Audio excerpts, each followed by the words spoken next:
This is VOCM Open Line. Call 709-273-5211 or 1-888-590-8626. The views and opinions of this program are not necessarily those of this station.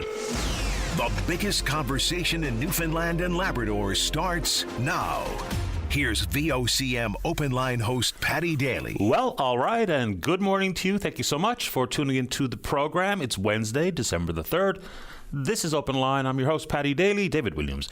He's produced the program on this snowy day. So if you're in the St. John's metro region, the number to dial to get in the queue and on the air is 709-273-5211. Elsewhere, toll-free long distance, 1-888-590-VOCM, which is 8626.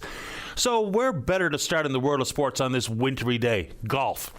Gander's Blair Bursey's chasing the dream as a professional golfer. He's in the second stage of Q School on the Corn Ferry Tour. That's the tour just below the PGA Tour.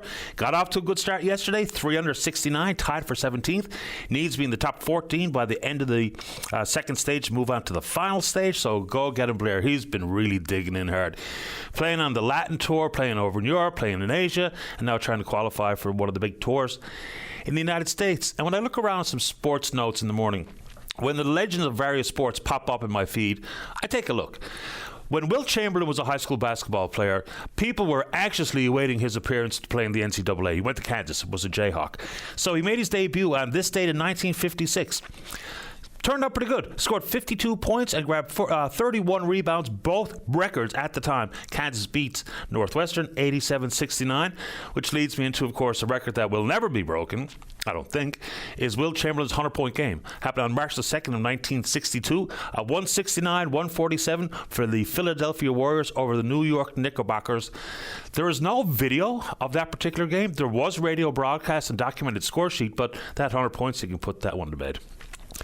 All right, so plenty of closures. The Storm page is up on VOCM.com if you're curious about whether or not somewhere you wanted to go or needed to go today is open or not. So schools closed. When I first went out this morning and found out that schools were closed, I was like, oh my gosh, I couldn't even make a snowball with the amount of snow on the hood. But I suppose the abundance of caution and windows for dismissal were pretty narrow, so schools are indeed closed. Last night, I kind of forgot about the winter storm panic shopping. Went over to Sobeys for the classic eggs, milk, and a stick of butter. And boy, oh boy, it was absolutely on wheels. In addition to that, and people bring this up to me all the time about their least favorite pet peeves as it pertains to driving around the city in particular. So I go over, I park, the parking lot is pretty full, no big deal, right? I can make my way through a grocery store pretty efficiently. The fire lane, I don't know if there was a square inch of fire lane that didn't have a non-fire truck parked in it. I get that, people want to get close to the door, what have you, but it's remarkable to me how people just couldn't care less about the fire lane. Which gets me into, and you feel free to share your least favorite pet peeve about driving and parking and the like here this morning, because I know I've got a bunch of them. All right. So, and of course, many of the daycares will be closed today. But this story has drawn the ire of many a daycare or childcare potential operator into the future. The fact that the money is dried up for any of the supports for opening up a regulated childcare center, even if we're talking about in the home. And one of the concerns there is that the inspections have dried up because there's no money to fuel it either. So for the government to tell us that it can't be replenished until April of next year just does not make sense. How many people listen to this program this morning, whether you be in your first trimester and you already registered yourself on a wait list to get into a daycare or a childcare or an early childhood education setting, and or folks who are wanting to be operators into the future? This is something government can attend to. They don't have to wait till April. They can absolutely keep this ball rolling. And they'll tell us that there's 1,470 new childcare spaces have been created this year. That's the good news, but the bad news is there's also spots that have been lost. So you want to take on the daycare a bit, we absolutely can and should. And now that you're home today, likely because maybe your business or your office is closed and your child's school is closed, if you want to give us some idea about how it's going in the K-12 system, whether it be with the additional money put out there to hire 400 additional professionals to work in the system, I get lots of complaints about it in my email inbox, and one in particular, and there's two different sides of this coin regarding the cell phone bans. So this one lady tells me quite clearly that in their school, their teacher has given up entirely on enforcing it. Just not worth the headache. That's paraphrasing what the teacher replied to this lady in an email. And another one where this lady, again, I'm pretty sure it's a woman, her son has had the phone confiscated several times already this school year because he just won't play along. And she's blaming the teachers and the rules, but hey, maybe, just maybe, your son should put the phone away. I don't know. Just thinking out loud. What do you think? All right, moving on to post-secondary for a second. I know this is an issue, and you've probably missed the deadline this year, but it's automatically when you sign up to go to Memorial University, you get in their healthcare program, including dental. So many people already have dental coverage, right? So you have to opt out. And it's a reminder that you have to do it every single year. It's not just one time for your entire stay at Memorial University. So this lady wrote me and told me that, it was something they forgot to do this year, and consequently, $176 of health coverage, $99 of dental. So a total of $275 that they did not need that additional coverage at the university. So keep that in mind for the future. It's sticking with healthcare. Someone's going to have to fill me in, because I'm probably missing something here, as to why this province has not signed on to National Pharmacare. Like, we're already contributing as federal taxpayers, so why are we not in? So the province says that they're waiting for the federal government to do whatever, to approach them or to negotiate. Look, if we're already paying, and we know that the prevalence of things like diabetes in this province is very real. Somewhere in the neighborhood of 33 to 35% of the population either has diabetes or pre-diabetes. There's lots of factors, including genetics, obviously. So if we know that to be true, and we're talking about cost of living pressures between diabetes supplies and contraceptives, if we're already chipping in on this program, why has this government not signed on? And again, if I'm missing some key component to pending negotiations, feel free to fill us in here. But National Pharmacare, where are we? Same thing with the federal dental care program. Certainly very helpful for folks who needed to go to the dentist but simply couldn't afford it and didn't have any insurance. It came out so ham-fisted. This was basically force-fed to the Liberals by the NDP in their supply and confidence agreement, and I think obviously it's beneficial to many Canadians. And so the threshold is net family income of $90,000 or less, and if it's $70,000 or less, there's no co-pays. But people are getting caught off guard when they go to the dentist. So it's always been the advice to call the administrators at your dental clinic just to get some forewarning about what you might have to pay. I mean, for basic procedures like fillings, the co-payment could be around 20%. For major procedures like crowns, for instance, it could be as much as 50%.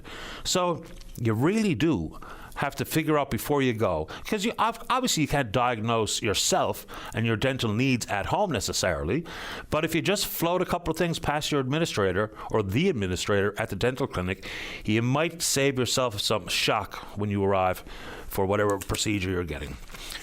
All right, yesterday a lovely lady called to talk about insurance, and in this case insurance on her home. And lo and behold, with no claims last year, she was told that her premiums are going up $702, which sounds like a pretty hefty increase considering no claim.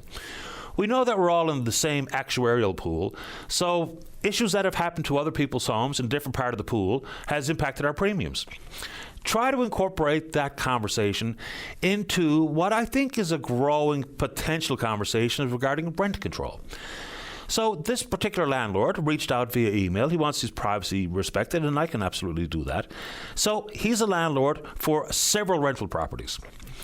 And he has seen in his insurance increase 53%. No insurance claims ever. So his policy went from just around $8,000 annually to $12,000 annually. So it's a fair point for this landlord to point out. How do we have a meaningful rent control conversation? Because rent control would be extremely helpful for the renter, but how do you accommodate the unforeseen increases like this landlord has seen a 50+% increase in his insurance premiums? Can we build into the model some exemptions for when some of these things happen for the landlord? Because they do indeed have the carry costs and the overhead and all the inputs associated with being a landlord, but how do we offer protections for either side? Because if it's just simply going to be market pressures, we've seen what that's meant here with the very low vacancy rate and the skyrocketing rent costs. So how do we actually incorporate both so that we don't indeed punish one side of the equation or the other? I think it's an interesting conversation. All right. And so with the snow, certainly for people like myself and my wife thinking about getting on the skis. The story continues about Marble Mountain. So we know that they're down to one chairlift only. There's 3 there, 2 are inoperable, so 1 chairlift. But with it came very deep discounts for season passes. And they seem to be doing pretty well. Maybe if the folks at Marble would like to share a little update here this morning about the upcoming season and the pace with which people are buying these season passes. And yes, the discount is absolutely attractive. The problem into the future is they've had some pretty miserable years out there regarding the amount of snow and the snow being washed away and the hill has to close and now down to 1 lift. Then it's the future of government's involvement at Marble. People outside the West Coast and Steady Brook and surrounding area, a lot of people think that maybe the government should get out of the ski business in full. Ski, snowboard business in full. I don't think that's a sentiment shared on the West Coast, given the economic driver that Marble can be if they, fingers crossed, have a good season with the required amount of snow and visitors from not only the West Coast but around the island, and yes, people on the mainland who come to ski Marble, probably the best hill in Atlantic Canada. So we really do wonder about what the future of Marble looks like insofar as government involvement goes. Your conversation's welcome on that front. All right. Let's reopen the House of Assembly. Right. You know, we were told that once all the MHAs were sworn in, and the last one, of course, Education Minister Paul didn't because of a court challenge brought forward by Dan Bobbitt, and there was irregularities that were cited, and no one begrudges Mr. Bobbitt to ensure that things were done appropriately and that the results were fair. But now that all the MHAs have been sworn in, let's get the House reopened. I don't think we need to wait until the 2nd of March, which is the date currently on the parliamentary calendar. Jim Dinn and others begging this particular question, especially when there was a 4-day debate, a special opening of the House for a 4-day debate, questions that could be asked by all 40 members of those representing the bargaining team and representatives from JP Morgan Chase and others about the Upper Churchill Memorandum of Understanding. Things have changed. A lot of things have changed since last January. So I think it's completely fair to get the House reopened and have a better idea about exactly where we're going. Premier Wakeham says the terms of reference are being worked on and should be released just prior to Christmas. But let's get the House open here. I mean, I think we just deserve a few more details and answers about where we're going, exactly what we're trying to achieve. That might sound like a stupid thing to say, but I don't think so, because we're not entirely sure how this is going to work. In addition to that, it would be nice to know that the shift from hiring a global organization to conduct an independent review has now been replaced by a 3-person political appointed panel to conduct the review. So let's have a better idea. Let's let all the opposition members chime in, ask questions, get some more public discourse going on this one, because it's too big for it to just sit on the sidelines and twiddle our thumbs and wait. And that's not to suggest we have to panic or rush or sign a deal for the sake of and to worry about the Parti Québécois, but let's get some answers going here. In addition to that, you know, we have a both sides issue going here with jobs. Jobs will be an important conversation here. And we do know with the authority granted to Hydro-Quebec inside the MOU at Gull Island, what does that really mean for jobs? You know, you'll hear Fred Hutton talk about the benefits agreement like Muskrat Falls, where it's qualified people in the Indigenous communities first, then residents of Labrador next, then residents of the island after that, and we're talking all qualified people, then the rest of the country, then the rest of the world.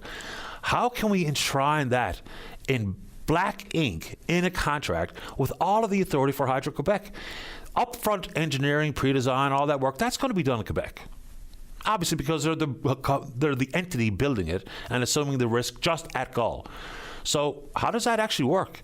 You know, the MOU is exactly that. It's non-binding. So on the pathway to definitive agreements, how is that going to look for people in this province? Pretty big question. In addition to that, last one. Is the time for an independent review over an MOU, or is the time for an independent review is when there is these contracts to be signed? For me, with the lack of understanding about exactly what's going on in negotiations, whether or not anything's actually changed pragmatically for one side or the other, what are we reviewing? Do you think definitive agreements would be much better exercise of time and money and detail, I don't know. Your thoughts are absolutely welcome.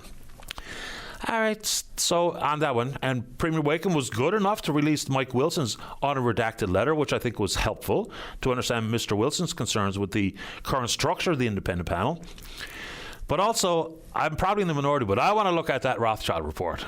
I'd really like to have a skim through that thing. So let's see if we can't get that one in front of us as well. All right. And inside that, of course, will be conversations about the NLC. All right, so we still don't really know exactly what selling the NLC means, whether it be in parts or in full, and of course still see a return based on excise taxes to the provincial government. But some of the numbers released by the NLC see some of their profits down and the returns to the provincial government down slightly, all basically because of the decision made to take American products like California wines and Kentucky bourbon off the shelves. For some, it was the optics of pushing back against the pathetic trade war that we're involved in, or trade spat that we're involved in. For me, I understand that sentiment, but realistically, let's put it on the shelf before we throw it away. It's approaching its best before date. Other provinces either have moved on, because it is not irresponsible to allow individuals to make their own decision as to whether or not they want to buy California Chablis or not. If you don't want to buy it because of the tensions between the two countries, don't. But if you do, it's your money. So let's just put it on the shelf and see what happens. You know, I do think it's an extremely worthwhile exercise to consider buying domestic products for every reason that you can think of. But let's just put it on the shelf and see where we go. All right, how we doing out there, Dave? Let's get it going. I'm not in the mood to carry too much weight here today. All right, someone sent this story along, and I follow along with some of these issues anyway. And it's about the fixed link. This one is a reference to a story coming from Norway where they're now building. They started construction in 2018. They dropped it in 2019 due to projected cost overruns, but now they're back at it. The world's longest and deepest undersea road tunnel now being built. All right. So here's one of the tricks. Work resumed late 2021. The tunnel is now slated for completion in 2033 at a cost of approximately 25 billion Norwegian kroner, which is 2.4 billion American. It's pretty long and it's pretty deep. What's also interesting here is what they call it. It's the Rogfast, which is short for words I can't pronounce. And you know what that is? It's a Norwegian word for fixed link. There's plenty of people in the province think the fixed link is a bad idea anyway, but there's plenty of people on the Northern Peninsula and the West Coast, and certainly folks in Labrador, who continue to think it's a pretty good idea. But that cost is extraordinary when you compare what we're talking about here. They're talking about a 27-kilometer, 17-mile-long tunnel. We're talking about a tunnel much shorter here, even though they landed on some sort of rail bed type of design. Don't get it. But the most recent update from an outfit called Hatch, Hatch did a review in 2018. It was then modernized by Arup, and the numbers changed a lot. Now they expect it to cost $4.8 billion, and that's in 2023 numbers. Obviously, that one has gone up since. It was part of a mandate letter for then Minister Catherine McKenna to proceed with it. It's put in the hands of the Canada Infrastructure Bank, with which there was a $500,000 review done, shared by $250,000 from the Infrastructure Bank and $250,000 from the province. So is this a dead in the water, not a conversation any longer? I wonder. And you wonder whether or not, I haven't heard Premier Wakeham speak about it, and I don't think it was mentioned to the Prime Minister. In addition to that, I wonder whether or not National Pharmacare was part of the discussion, on top of Beta Nord and critical minerals and defence spending and the like. But let's see some of the numbers that Arup has put forward. Okay, so Hatch did the work in 18, updating work they did in 2004, and then Arup took it on and produced their report in 2023. In addition to simply the building of the tunnel, the fixed link, they're also talking about the need to finish the highway in Quebec, which now has an approximate cost of $3 billion of Highway 138. Then it would be the highway upgrade needed on the Great Northern Peninsula to accommodate any additional flow of traffic. Hatch estimates talking about the tunnel to serve 162,000 passenger vehicles per year and 244,000 commercial vehicles per year are up much lower. They approximate only 118,000 passenger vehicles and only 27,200 commercial vehicles per year. So talking about a revenue shortcoming, which I guess is part and parcel of a guesstimate, given we have no earthly idea what final cost would be and what the toll might be. But they're talking about a revenue shortfall of at least $10 million per year based on contextual tariffs or tolls comparatively with other types of tunnels, Confederation Bridge and otherwise. So is the fixed link a dead conversation? Seems to be. Oh, I wanted to put this scam warning out there for folks this morning. See if I can find it. And they're relentless. Like, I got one yesterday from Canada Post, the pretend Canada Post, saying they couldn't deliver my package, blah, blah, blah. It's a scam. Don't fall for it.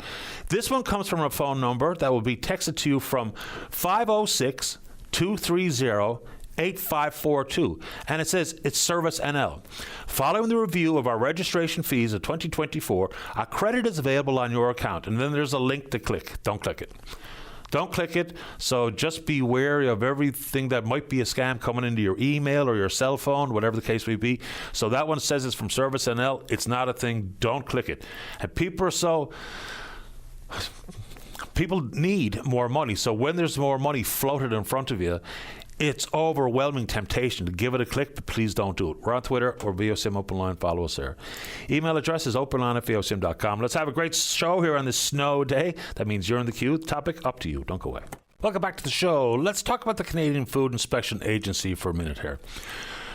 Couple of things. So we really need a larger presence of CFI agents in this province. You know, given things like if we're trying to establish more domestically grown and produced beef, then obviously you need CFIA here because of the abattoir inspections, what have you. In addition to that, when we talk about groceries, and I mentioned buying local and domestic procurements and what have you, when the CFIA did inspections based on complaints brought forward about the misleading labeling and marketing inside some of the big grocery stores, they identified several instances where a product might be from the States or Argentina or whatever the case may be, but it was labeled as a product of Canada. Why? Because people felt that bit of patriotism and the frustration with the Americans, and of course wanting to buy local products if at all possible, and if the price is right. They found all these examples and did little to nothing about it. They basically said, please don't do that. They have the ability under the legislation to actually fine these retailers for the misleading advertising and labeling, but they didn't do it. So consequently, you know full well, it continues to this day.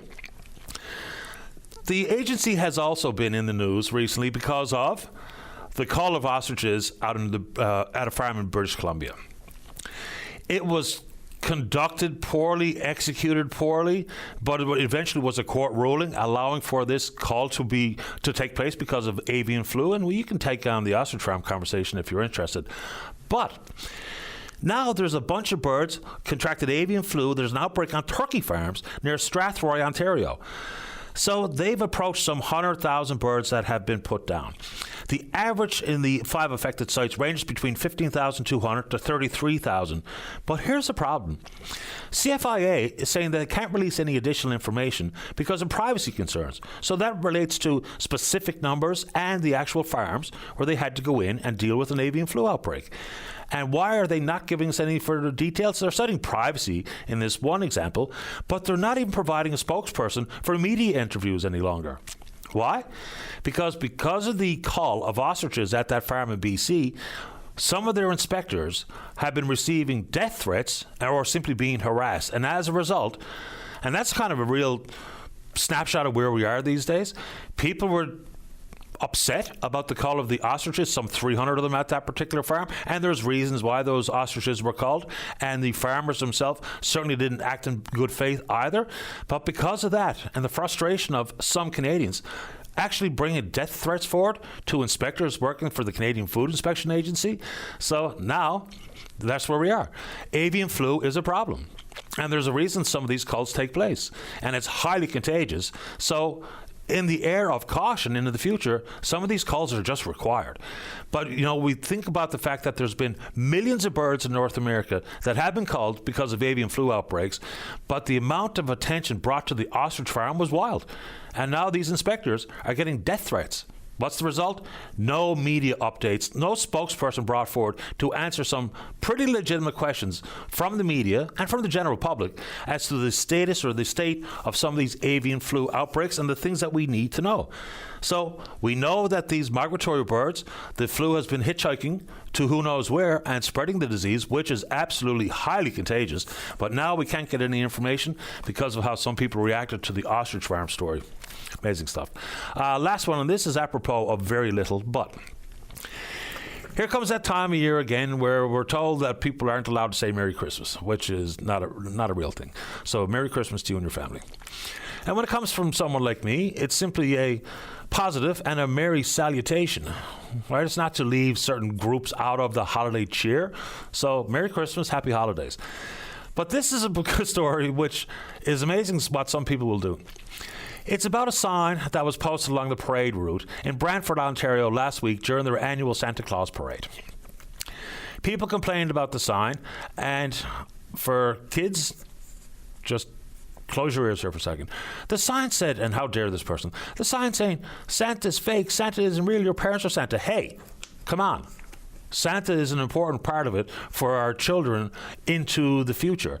But what kind of person, even though they're allowed, not breaking any laws, but what does it take for someone to want to do that? Like, what is wrong with you? How miserable can you be in your rotten little life to want to post those signs along a Santa Claus parade route? And, again, pretty indicative of where we are these days with the caliber or the quality of public discourse on the most fundamental things all the way up to the most complicated things. All right, let's get a break in. Today's a good day to join us live on the program. If you're in and around town, it's 709-273-5211. Elsewhere, toll-free long distance, 1-888-590-VOCM, which is 8626. We're taking a break and then we're coming back. Welcome back to the show. Let's go to line number 3. Good morning, Patty. You're on the air.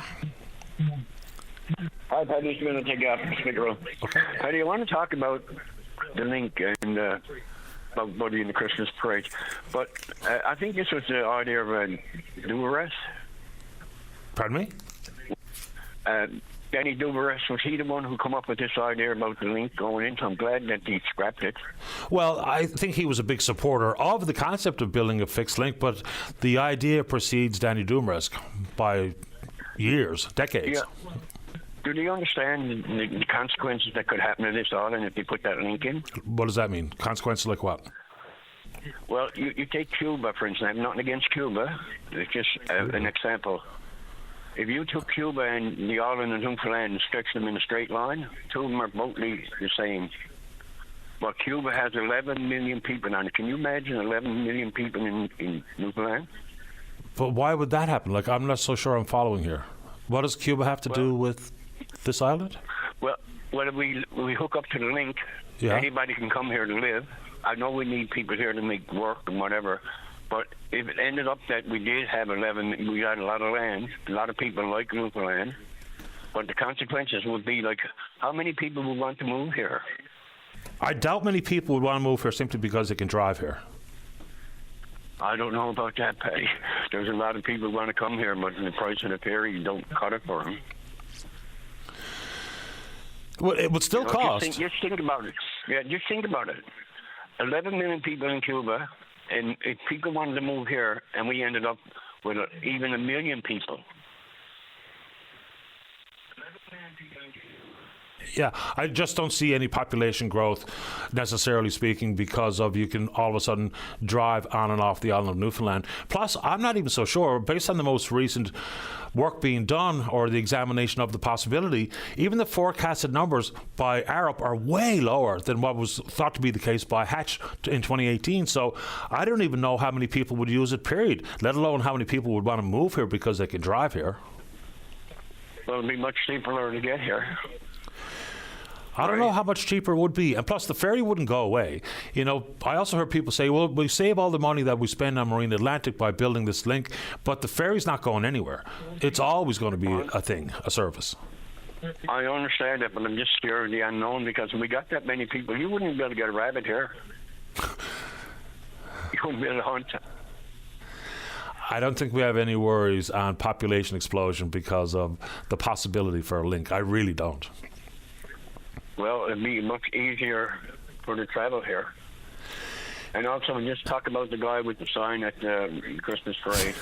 Yeah, it's a weird story. When I was a child, it's hard to have a small child to understand that writing.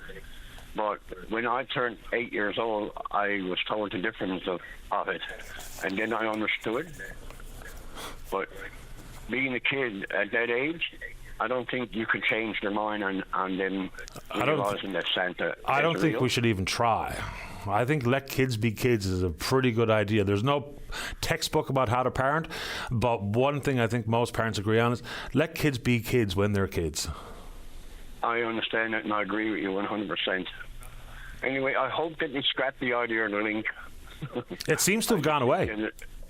Yeah, I hope they did. I mean, I just think that it wouldn't be good for the island. I really don't think it would be good. I know we need to bring people in to create work. But if that was to happen, Paddy, I really think that there would be an explosion of people moving here. I don't think we'd be Little Havana all of a sudden. But I appreciate your time this morning, Paddy. Thanks for calling. Thank you, Paddy. Have a great day. You too. And Merry Christmas to you. Same to you. Bye-bye. Bye-bye. And you talk about landmass and population. Like immigration, I know it's a contentious subject. When the death rate outpaces the birth rate in this province, which it has for years, then there's some obvious needs, whether it be skilled tradespeople or otherwise, to healthcare professionals, for instance. And you just talk about landmass and population.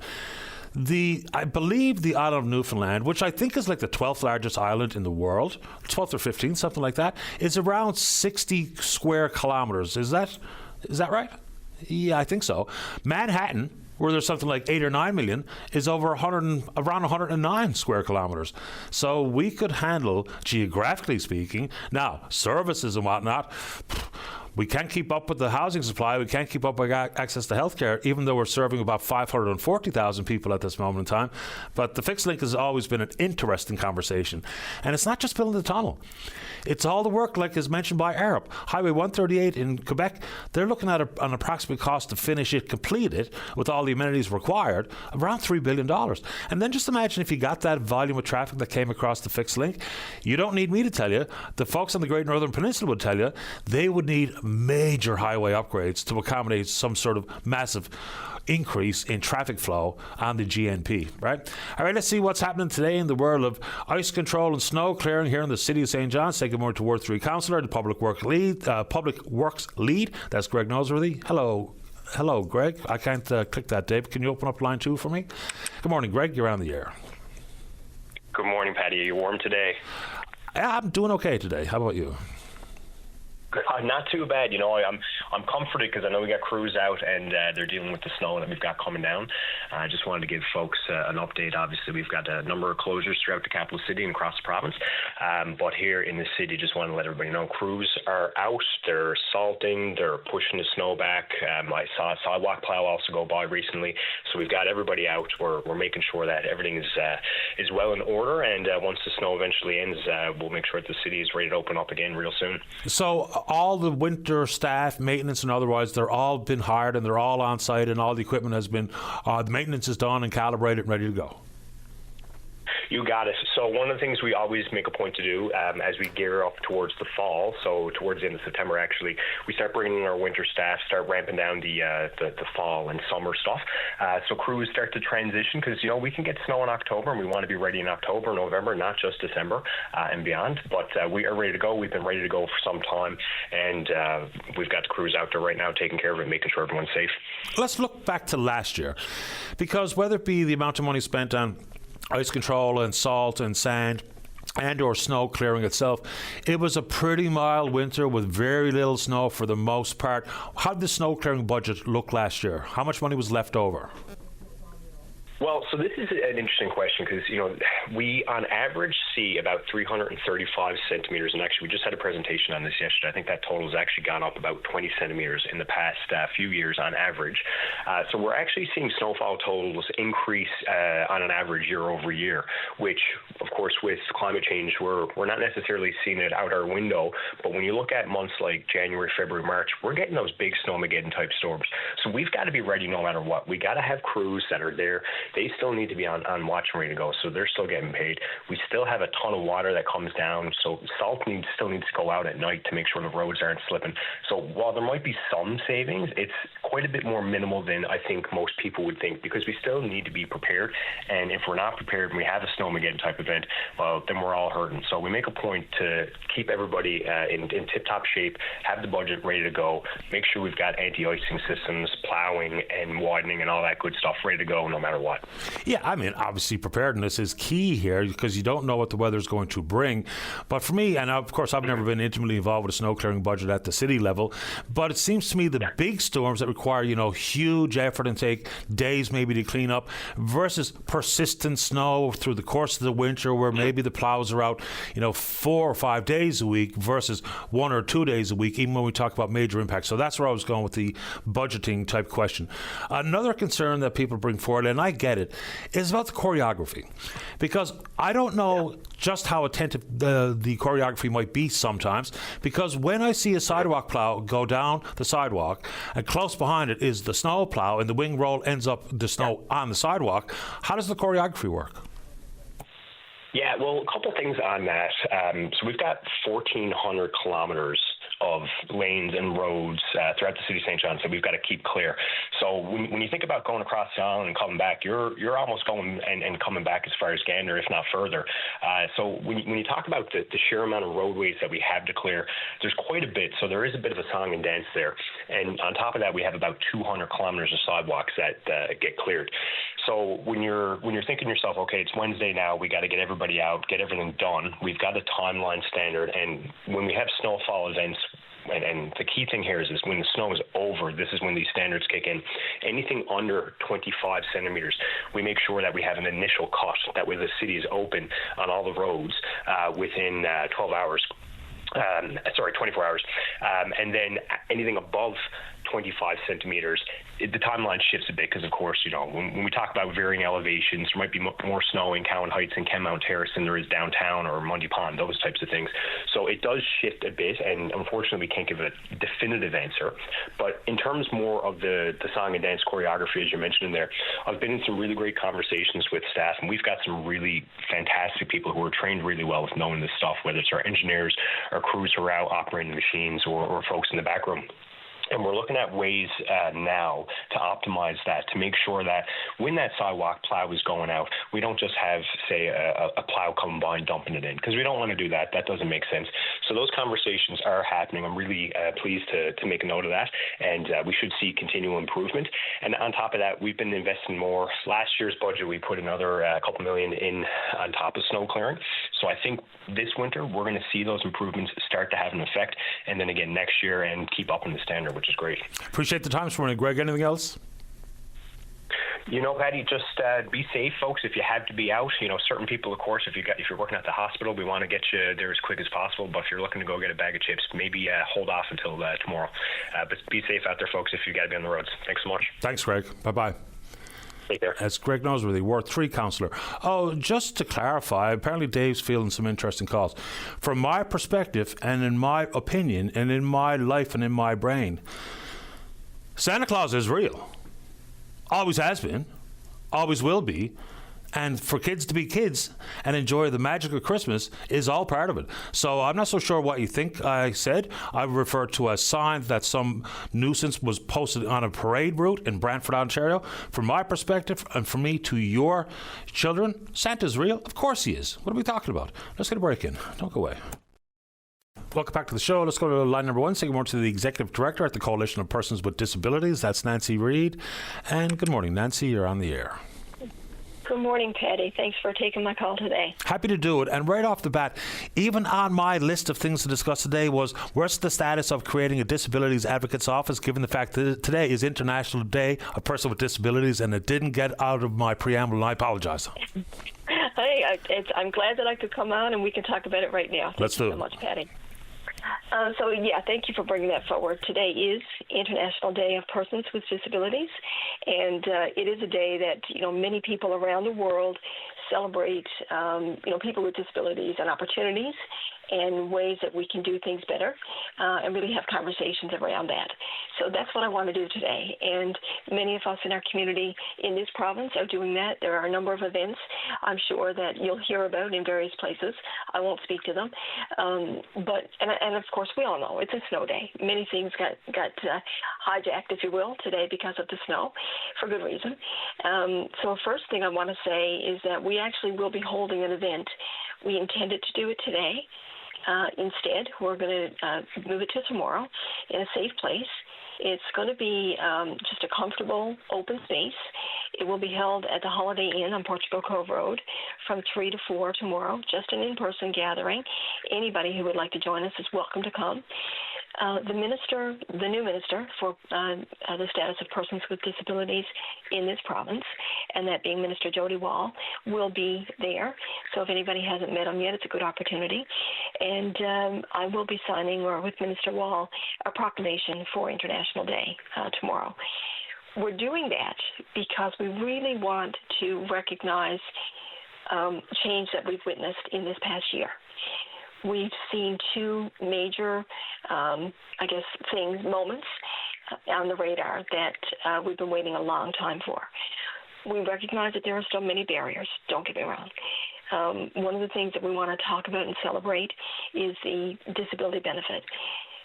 In this past year, our province has been able to deliver a disability benefit monthly, up to $400 a month for people who are eligible, for people with disabilities who are eligible.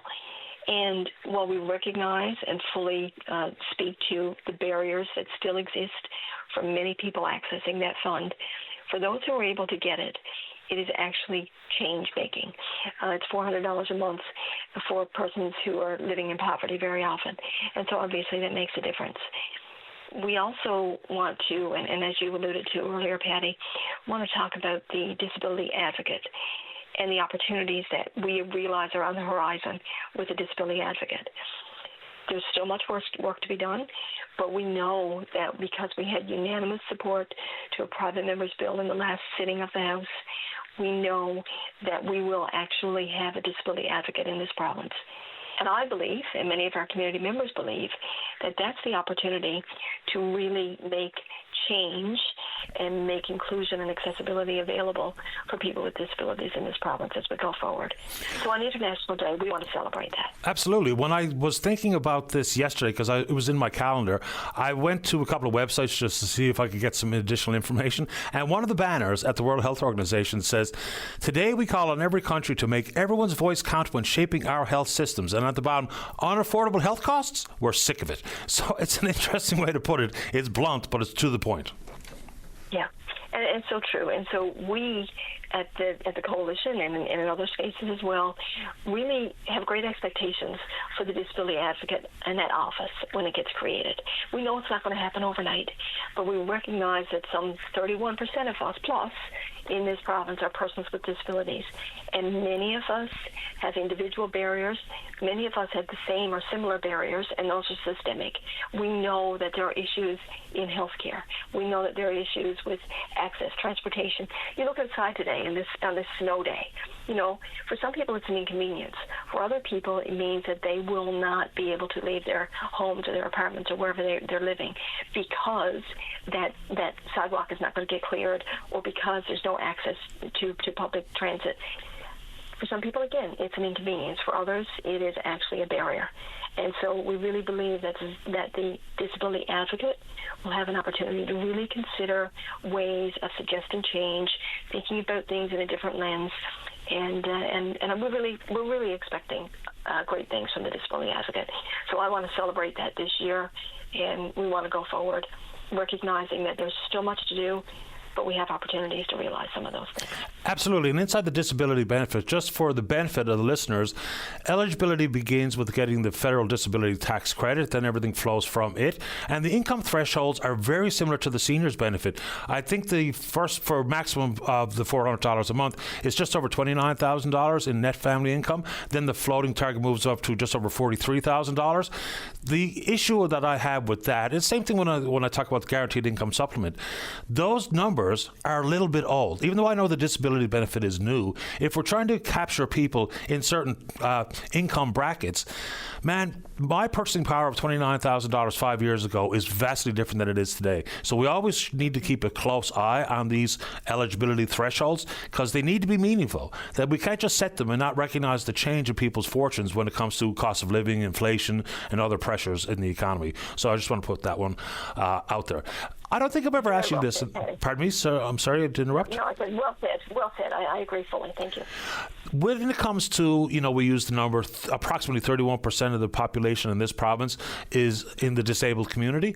How does that compare to other provinces? Because when I look at the national numbers, it's not that high. And when I looked at international numbers, it's somewhere in the neighborhood of 16%, an estimated 16% of the world's population is in the disabled community. So how do we compare to other provinces? Nancy, do you know? I knew, but I don't have the cheat sheet in front of me, so I can't be quite. I know that we're one of the higher areas. There are a couple of provinces that are actually higher provinces and or territories that are higher than us. But we are certainly in the higher bracket, but I don't have the numbers in front of me. It's available online. Sorry, Patty, I just don't have it today on my cheat sheet. Yeah. Yeah, I was just curious because it does feel like we are a little bit above the national average, like we are on many issues here in this province. Nancy, while we have you got any sort of updated timeline from the new government about the establishment of the Disability Advocate? No. What they're saying, is that it's a priority for them, and I believe that to be true. We, at the coalition, we've already had our first in-person meeting with the minister responsible, and and we've recognized that they're serious, that they're going to make this happen. We don't have an understanding yet of when that legislation will be ready, and I'm very comfortable, and I've said it very publicly before, I'm very comfortable with it taking a few more months to ensure that the legislation is developed appropriately. We can't have a cookie-cutter approach to this position, this office. It is very different than existing offices because we are a different population, a different community. And so we want to make sure, one of the things that I've been pushing for is that the office itself, that the individual, the disability advocate, will have the opportunity to investigate. So that while we expect that this disability advocate will respond to systemic needs and the needs of the greater community, we need that disability advocate to be able to really investigate individual claims, to have a real understanding of the ways people in this province are facing barriers, being denied access, what the problems are. And if we don't do individual investigations of that sort, we don't get that information. Right now, two of the offices in our province have investigative authority, that being the Office of the Citizens Representative and also the Child Youth Advocate. The issue for us, of course, is that while they do great work, they don't have a disability lens. And so the purpose of the disability advocate is to bring that lens forward. So we need that individual to be able to address from a systemic issue, but that includes the investigation of individuals in that space in order to ensure that the systemic needs are fully being understood for what they mean to the individuals in those spaces. Absolutely. I don't know how long it's going to take, but I'm very comfortable waiting a few more months. We've been waiting a long time. We're more concerned that it gets done right as opposed to it getting done quickly. Hear, hear. Appreciate your time this morning, Nancy. Thank you very much. Thank you, Patty. Have a great day. Happy International Day. Same to you. All right, bye-bye. It's Nancy Reid, Executive Director at COD&L, of course, the Coalition of Persons with Disabilities. Oh, boy. It seemed like the fixed link conversation had really gone by the wayside. And for the most part, conversations that I've had or calls to this program, they have indeed subsided dramatically based on, the frequency of calls years ago. Bring it up this morning, have one chat about it. Emails are alive with fixed link commentary on either side of the issue. Let's get a break in for the newscast. When we come back, there's a ton of time left for you. Don't go away. Welcome back to the show. Let's go to line number 2. Charlie, you're on the air. Good morning, Patty. Good morning to you. Let's see. Patty, did you see the doctor from Newfoundland who came back from Gaza recently? I did, and heard her stories. Unbelievable. Yeah, I don't think we realize that just how bad it is over there. I was reading some stats. The number of buildings and the infrastructure and so on, it's almost totally destroyed. You've got children living in tents, of course, they were showing they were flooded and that. This is the winter with the rain and that. Can you imagine all day in a wet tent, and then you go outside and you're playing in sewage? It just boggles the imagination. And then you add that performance about peace there, the 20-point peace plan, and that's really going nowhere.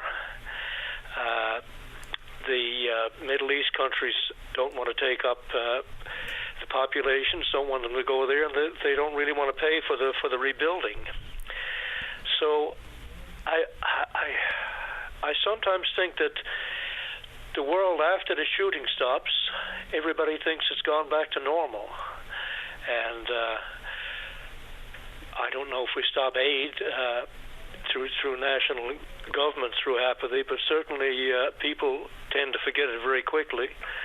I don't know if you want to make any comment, because it seems that Israel, they used the war to destroy Gaza. They wanted people to leave. They made that plain through the bombings and not sending in aid, letting people starve. It seems there was a planned genocide from the beginning. I don't know if you want to make any comment or not. It was certainly a territorial takeover in full, was always part of the plan, no doubt about it. Infrastructure damage in Gaza, the last numbers I saw was somewhere in the neighborhood of 65% of the infrastructure is gone, rubbled. I mean, it's unbelievable. You talk about going back to normal. There will be no normal on the Gaza Strip. There will be no normal in the West Bank. And by the time the world wraps its mind around it, we will have seen just a real estate transaction with no actual compassion or empathy or understanding of human lives. It's unbelievable to watch what's going on. Now, I freely admit that sometimes it's really difficult to decipher what you're reading or seeing, how real or how much merit is associated with it, whether it be coming from the Gazan Health Authority or coming from the Israelis themselves. It's heartbreaking what's going on over there, that much I can say. And the way that humanitarian aid has been halted and stalled is, and I don't care what side of the issue you're on, these are well understood issues regarding using food and other humanitarian supplies as a weapon of war is a big no. But we see it and hear about it all the time. Well, the rubble, just to clear away the rubble, it's more than all the other wars put together, right? But you were talking about destroyed. It says 94% of all hospitals, 89% of schools, all 12 universities, the electrical grid 92%, water sewage plants 70%. Major roads 92%, and you can go on and on. The homes 92. I mean, that's total devastation. You could argue there's nothing left that's habitable. You can't treat people in hospital. She said she had no bandages and so on.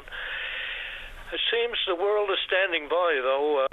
Again, you don't hear much about it since they come out and make this big announcement, this big performance thing, and then it's like they walk away. Anyway, well, here's another indicator, Charlie, about just how unbelievable this all is.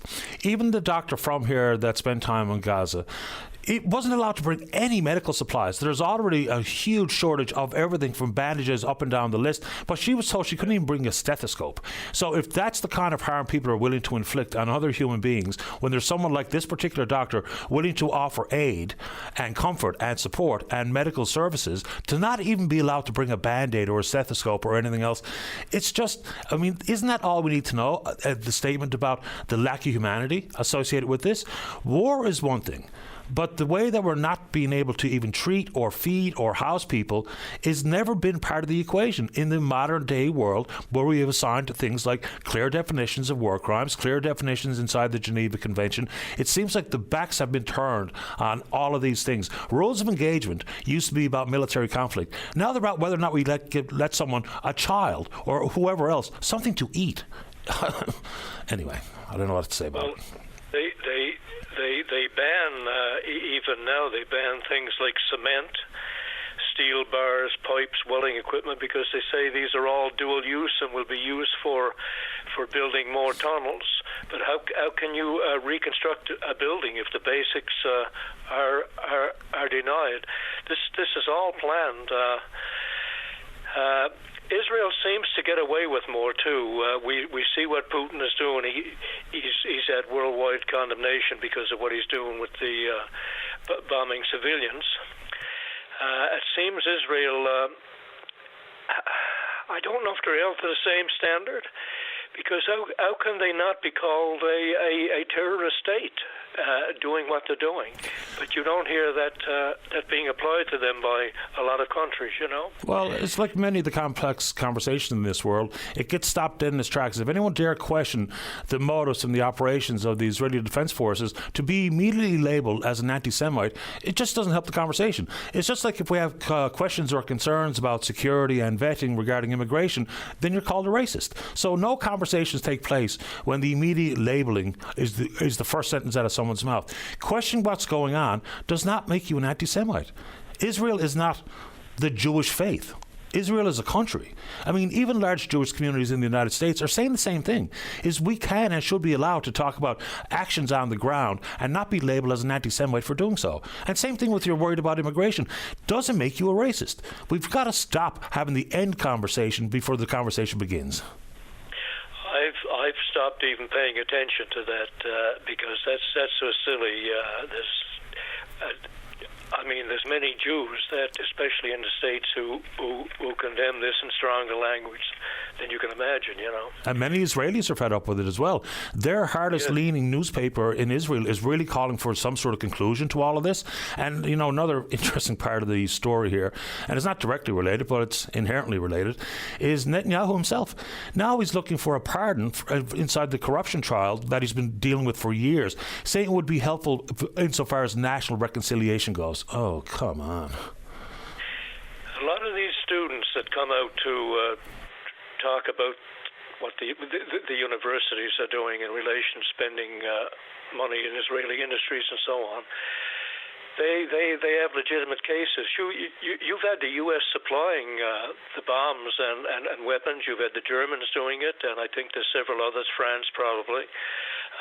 What culpability would they have in keeping that war machine going? To me, they're playing right into it, and they're just as culpable as the Israelis. But anyway, I'll leave it at that. I just like for people to pay more attention, and whatever we can say to our government representatives and that to keep that alive, so we can at least try to do more and say more about it as a government, you know. Yeah, I understand that people have very busy and complicated lives, and many people live in a 3-foot window. And, you know, to be concerned with what's going on in your own world, of course, because it's your world. Looking out for number one, trying to take care of your family, trying to take care of your friends, trying to get to work and get paid and pay the bills. So I get why people have tuned out a lot of things in this world, because some of them are just so traumatic, it's hard to follow. And that's not the only conflict in this world. There's endless conflicts in Africa, endless conflicts in Lebanon, endless conflicts in the Sudan, endless conflict in Ukraine, and the list goes on and on and on.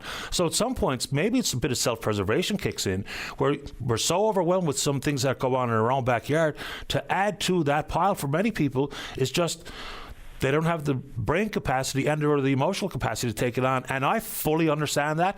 I have to be very careful with the amount of these types of news stories I consume, because it does get to you after a while. So I know why people don't think and talk about some of these very scary, dastardly, bloodthirsty conflicts across the world, because it's a lot. It's a lot to tackle. Well, I admire students and other activists who try to keep the thing alive. To look at those children and look at your own eating their breakfast and going to school, and to see those kids, those little darlings playing among the tents and in the water, cold, no shoes, and so on. We have to become global citizens. This business of citizens of Newfoundland or of Canada, and that it's everything touches everything else. And if we don't become global citizens, we're only half citizens. Is my view on it. Anyway, the last thing I want to talk about, I saw an article there about people, young men especially, people leaving countries like New Zealand, developed countries like the United Kingdom and that, no jobs, no real jobs that they want, and AI taking a lot of these, housing way beyond their ability to ever get a house. Do you see this as a trend coming for developed countries other than those two? I'm not really sure. I know that young men are in a dangerous place here in this country, and there's a variety of reasons for it. Some of it is just the political rhetoric that just is all consuming when we talk about social media and the influence that it now has over people. So I don't know what the future holds on that front, but there's some scary trends that we should absolutely be aware of. No question there. And artificial intelligence, I bring it up fairly frequently here. I don't get much traction insofar as callers, but it's going to be a bigger issue than it already is, because no matter if you're interested in it or not, a lot of what you see, touch and feel and read these days has some sort of AI impact involved. So it's already here. It's already been extremely dangerous and extremely problematic, and it's only going to get worse. And I don't know why people aren't talking about it more. And I know government overreach and legislating this and government dictating what we can and cannot see and read and touch and feel. But boy, oh boy, if we don't start getting something associated with the mandatory labeling of AI-generated images and videos and content, we're just going to have an issue with critical thinking, which is already almost a thing of the past. Now we're going to have to fight the good fight every single day with trying to decipher what's real, because most of it's going to be garbage. Even these large language models, ChatGPT, it's wrong more than it's right. But yet we read stuff generated by that stuff every single day. And as I long say, a lie makes its way all the way around the world before the truth gets out of bed. And it's never been more true than today. Well, they've estimated that AI will take at least 40% of jobs in certain industries and so on, right? Especially tech industries. But anyway, I don't see any controls coming on it. Just recently, the U.S. administration wanted to drop the idea of controlling it, you know. Yep. Anyway, I guess we leave it at that, and it's a strange world.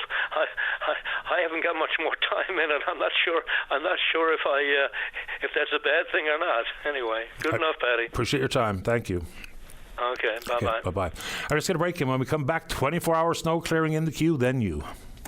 Welcome back to the show. Let's go. Line number 1. Dale, you're on the air. Morning, Patty. Morning. How's it looking out on Kenmount this morning? But I can hardly see Kenmount Terrace with the snow that's driving right now, so I'm really not too sure. I don't think it's too bad just yet. Yeah, same here, but I'm sure it's going to get worse with the wind and rain now, so important to be careful, eh, boy? Absolutely. Patty, what I was calling today was about the 24-hour snow clearing. And I work in the Come By Chance area, driving from CBS. And normally, every last few years, I've been getting a rental out in the area because the roads don't be done overnight. And 4 and 5 o'clock, me and a good many of me other be on the road, and it's not fit to be on. So basically, I get a rental every year. This year, I held off because of the announcement about 24-hour snow clearing, and there hasn't been a thing done with the roads. The plows, and I have screenshots of the plow tracker with time stamps on them of when they be on to go. The highways don't be done until 5:30, 6 o'clock, and half of us are already at work. And that's when they come onto the highway, not when they got them cleared. It's an interesting observation, because we don't really have a full understanding of what 24/7 snow clearing actually means. Does that mean that when the snow starts, whether that be 1 o'clock or 2 o'clock in the morning, that the plows go out then? Or is there a certain accumulation that they wait for before they go out? Do they try to accommodate different worker schedules? It kind of depends where you are, right? If you're someone who works at Long Harbour, you have a different travel schedule than someone who works on Kenmount Road. So it'd be nice to know a little bit clearer about how they approach it. Pardon me? Well, 24-hour means 24-hour with me or you or anybody else. That's the whole part. They're not a new winter strategy schedule. They 24-hour. Now, that's pretty clear. That it's 24 hours. You can go on the road at 1 o'clock or 12 o'clock, and a 24-hour stay, within reason, it's going to be clear. They might be a little bit behind, but they'll be in the trucks ready to go when there's snow coming. Now, I just want the minister and government to realise these aren't just announcements, then you put it on the news and you walk away. People are making choices about, like myself and good many others, didn't get rentals this year. Figured the roads be done. They haven't even made an announcement. And now we're on unsafe roads. And we could easily go in the ditch or anything else. So there's gravity to these announcements they're making to us fellas, the crowd that are keeping government office going every day. And here we are on the road. It's not safe to be on. We were told it would be. And it's well into December now, and we don't even got an update. Not fair, Eddie. I understand your point, but to your initial point about 5:30, 6 o'clock before the roads are cleared, that was kind of where I was going with, look, if I have to be on the road at 2 a.m., for whatever reason, does 24/7 snow clearing mean that the roads will be ploughed when I'm on it at 2 o'clock in the morning? With the winter having kicked in now with the first real winter storm, certainly in this neck of the woods, part of this expansion on these 14 routes was for the need to hire, 50 new operators, 25 part-time, 25 full-time. So I wonder whether or not we're even able to meet the merits of the announcement with the need to have hired all those additional operators. I don't know, but we invited Mr. Pettin on the show this morning, and maybe he'll make time. Yeah, I think that's a good idea to ask them, Paddy. I mean, they've made an announcement for it. The roads weren't done this morning. They're not done any morning until at least, plows aren't on the highway until 5:30 or later. And that's every single morning. There's never an exception where they're on earlier for a snowstorm. Today they weren't out. Yesterday, day before was icy. And there's hundreds of people on the road, hundreds. And just because they're not awake doesn't mean that everybody else on the road is in the same boat as them and can hold off. We can't. We got shifts for paid by the hour. We're relying on these announcements. And if that should be immediately followed by a target date or an update date of when it's going to come to effect. You can't leave people in the lurch like that unsafe on the road. It's such a dangerous situation. I totally get it. I have to be on the road very early in the morning myself, and certainly my kids, same boat. And we will probe the 24/7 conversation with Minister Pettin. I'm pretty sure he'll make time for us here this morning, given the fact that we are in the throes of the first real storm, at least here in the Northeast Avalon. So if he makes time, we'll ask those questions on your behalf, Dale. Excellent, Paddy. Maybe he could make a small little minute there to address all the people on the road going to Cumba, Gents, or Long Harbour, Argentia, because we're all wanting to know. So maybe he can make some little bit of time there to make an update on his announcement that it be done in December to March. We're well into December and they're not done. So he wants an update. I'll try to get you one. Thanks, Paddy. You're the best. We really appreciate everything you do speaking up for us. I appreciate your time. Thanks, Dale. Okay, take care. You too. Bye-bye. Yeah, it might sound like a silly question, but what do we actually mean by 24/7? So, again, if there's a specific start time to get the plows and the salt trucks or the sand trucks out on the road, okay, but how does that jive with other people's schedules outside of that? And I don't know if there's a defined time to get out there and do the work. And we obviously really appreciate the work that snow plow operators and folks driving the trucks and all the rest do here in the city and on the provincial highways. But we'll see if the minister has some time here this morning, and if you want to pose a question to him through me, you can do that. Let's get a break in. When we come back, Mike wants to talk about starting up a local service district and build rules of the road. Looking forward to that one. Don't go away. Welcome back to the program. Let's go to line number 3. Good morning, Mike. You're on the air. Good morning, Paddy. Thanks for taking my call. No problem. I'm from Marysvale, and last few months since October, we have no local service district committee. And I got a meeting called for Saturday, September the 5th, there at 2 o'clock at the local hall to try to get a committee in place. I just like to, I know a lot of people listen to your show, and I just like to get the message out as just this is just another means for me to get it out. And what happened to the committee? They resigned. Wasn't getting enough help, or we only had a 3-people committee in the end of it, so they resigned when their time was up. So I'm hoping to get one in place on Saturday coming. Because right now, we got no one we got Eastern Waste Management picking up our garbage and everything. We got no one to pay them. We got a pump house to look after, and we got very little money. Yeah, which is the case for most LSDs, I would think. Mike, just, people talk about being a town councillor or city councillor, have a pretty good understanding about what their roles are. What would be the heavy lifting done by a committee member to be part of or in charge of your LSD? The bookkeeping would be the biggest one, and getting the money straightened away and bills out and banking. And outside of that, we got a water system that needs a little bit of work, and that's about it. And people got to realize, it's all volunteer, right? Absolutely. And I'm not going to say it's a thankless job, but it could be, and it can be. Oh, for sure. You hit the nail on the head, and this is why it's hard to get people involved in it. But I just want to throw it out there, and we're going to try for Saturday, like I said, December the 6th at 2 o'clock at the Marysvale Hall there. And if we can't get a committee, well, I don't know what to tell the people what will happen after that. Yeah, you'll be rudderless, and that's not helpful for anybody. Even though you're right, it's maybe pretty time-consuming, can be pretty thankless, but people need to step up and be champions for their communities. Mike, do me a favour. You send me an email on Friday morning so I can remind the folks in your area that the meeting's coming up on Saturday.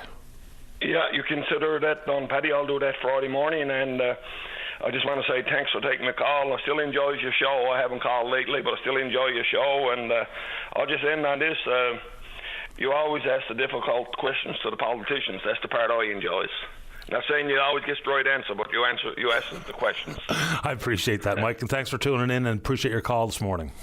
Yeah, and I'll send a long email to you Friday morning. Thanks, buddy. And okay, thanks. Take care. See you, Mike. Bye-bye. Bye. You know, it's, I guess, very similar to the struggles that some communities have to get people to put their name in the hat when it comes to municipal elections.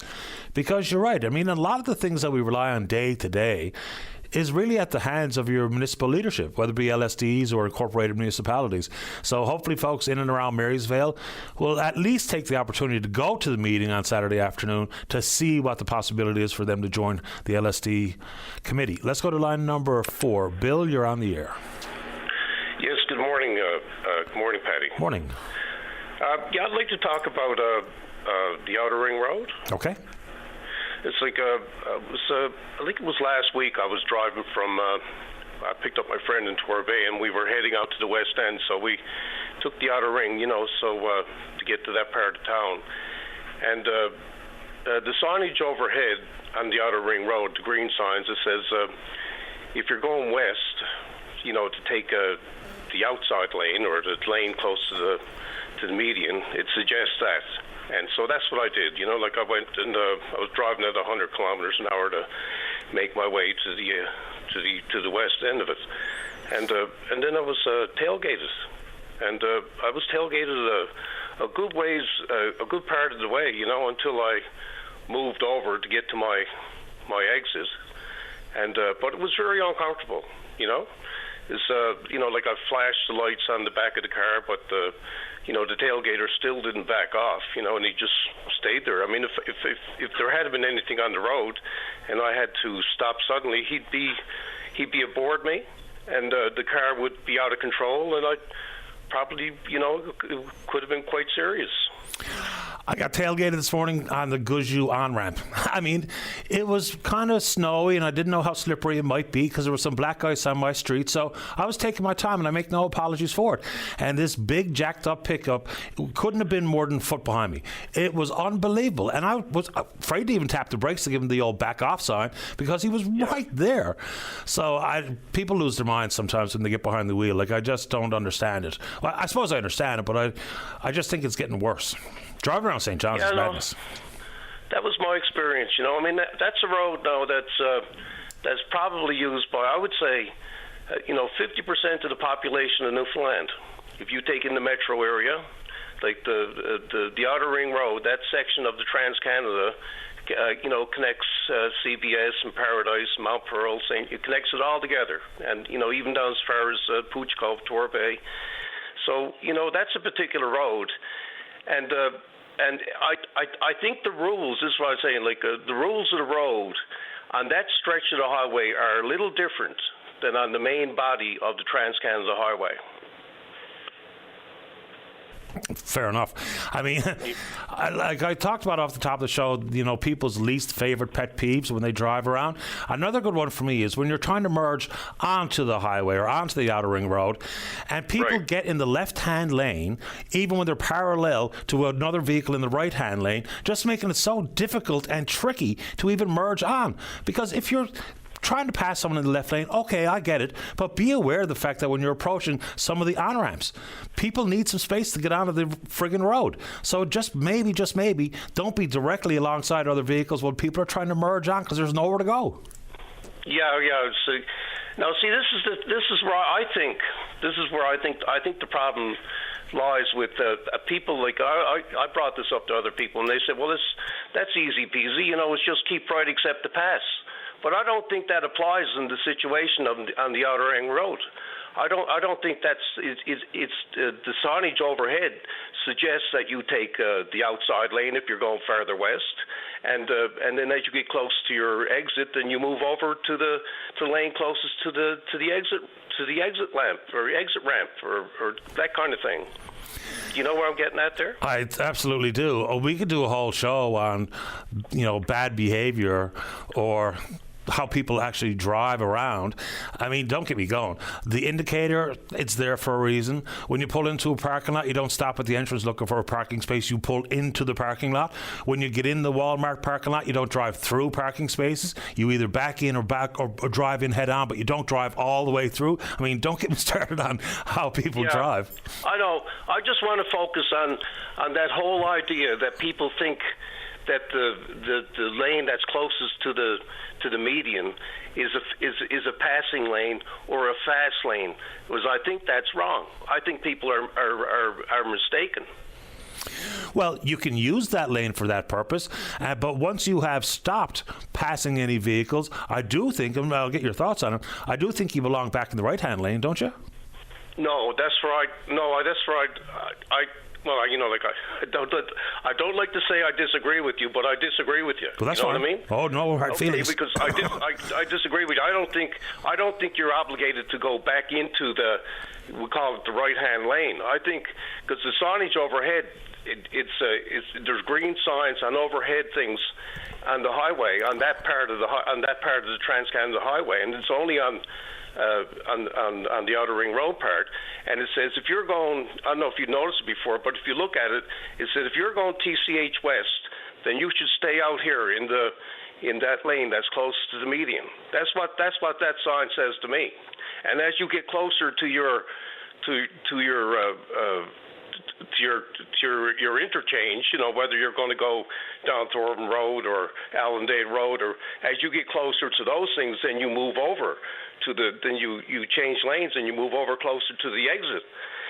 I think that I think that the through traffic is I think it's a driving lane just the same as the right-hand lane. So I'm sorry to say I disagree with you, but I think that's where the confusion is, and I think that's why when I'm out in that lane doing what I think I'm supposed to be doing, which is going through, and I'm also, as I'm out in that outer lane, or I say outer lane, but the median lane, then that gives room for the lane that's close to the on-ramps for those cars to merge into traffic, because I'm not blocking that lane. So like if everyone thought that they were supposed to move right over to that right lane again, then that'd be all choked up, and cars wouldn't be able to get in.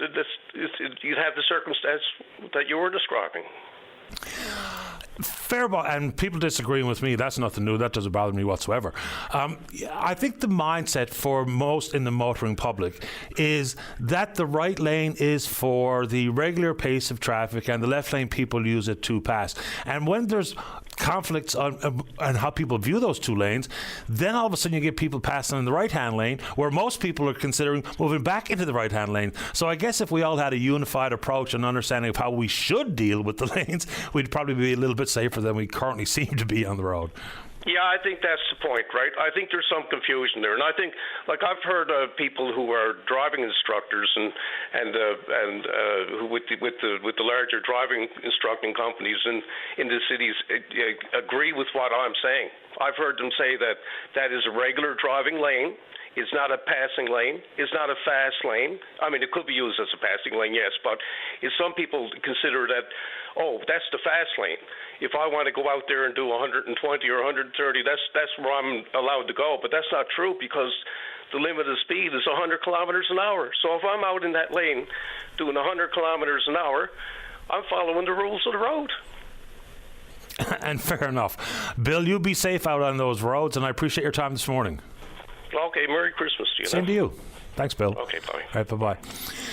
Yeah, you could do a whole show about what people see out there insofar as the behaviour of the motoring public.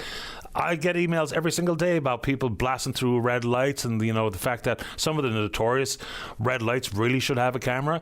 Cost recovery at the intersection here of Kenmount Road and Kelsey Drive, you'd earn it back in a month.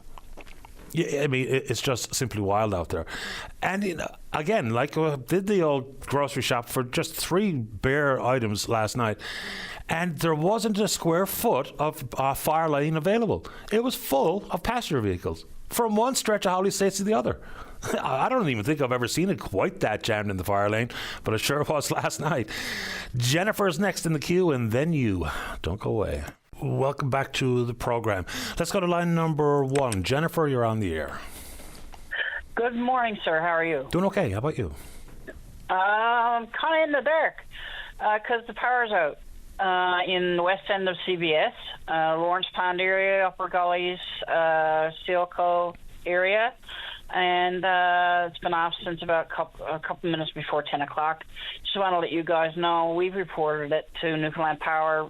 Crews are en route, but you might want to check in on your family and friends and so forth, and stay warm. And 'tis the season? ?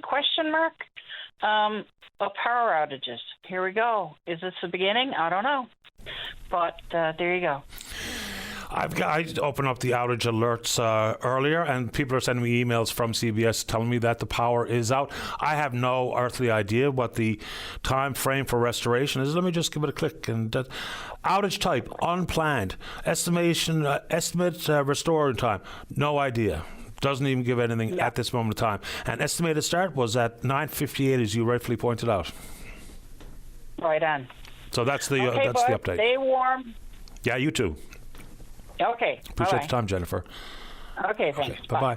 Yeah, I have no idea what happened. Even Newfoundland Power doesn't know, because when you go to the outage center, which is sometimes pretty helpful to know that, what caused it and the estimated time for the power to be restored. But in this case, outage type, unplanned. Cause under investigation. Crew status, en route. So the location, Lawrence Pond, so Forest Road, Peacekeepers Way, Upper Gullies, Coates Road, Doyles Road, Upper Gullies, Coates Road, Forest Road, Seal Cove, Doyles Road, Garden Road. So hopefully they get that figured out sooner than later. Let's go to line number 2. Trevor, you're on the air. Good morning, Patty. Hi. How are you? Doing great. You? I'm good. I just got triggered by the right lane versus left lane. It's a beef for me, especially when the semi-trucks here in Ontario, they block the left lane and right lane trying to pass each other going up the hill. But I'll just warn you, I'm getting this information that I'm about to tell you from my buddy's girlfriend out in Clarenville. Her name is ChatGPT. Okay, so right lane, commonly known as the travel lane. This is the lane you should use most of the time. Normal driving, cruising in the right lane, entering and exiting the highway, staying at or near the speed limit. Slower traffic keeps to the right. Vehicles towing trailers should stay right until passing. Left lane, commonly known as the passing lane. The left lane is mainly used for passing and not cruising. Passing slower vehicles in the right lane. Move back to the right lane when safe. Can be used to allow merging vehicles more room. And some no-nos for the left lane. Don't camp or sit in the left lane. Driving slow in the left lane is actually illegal in many provinces. In Ontario, the Traffic Highway Act says you must keep to the right-hand lane except when passing another vehicle, avoiding hazards, when the right lane is blocked or ending, or preparing for a left turn. And sometimes left lane blocking can result in a traffic ticket. And that's it. So that's from ChatGPT. Yeah, I mean, since that call, and I'm never surprised what gets a lot of reaction here. So one day it's about moose licenses for the disabled community, and then today it's rules of the road. I'm just going to give you a guesstimate. I don't know, 3 dozen emails since that call about what people consider to be the rules of the road.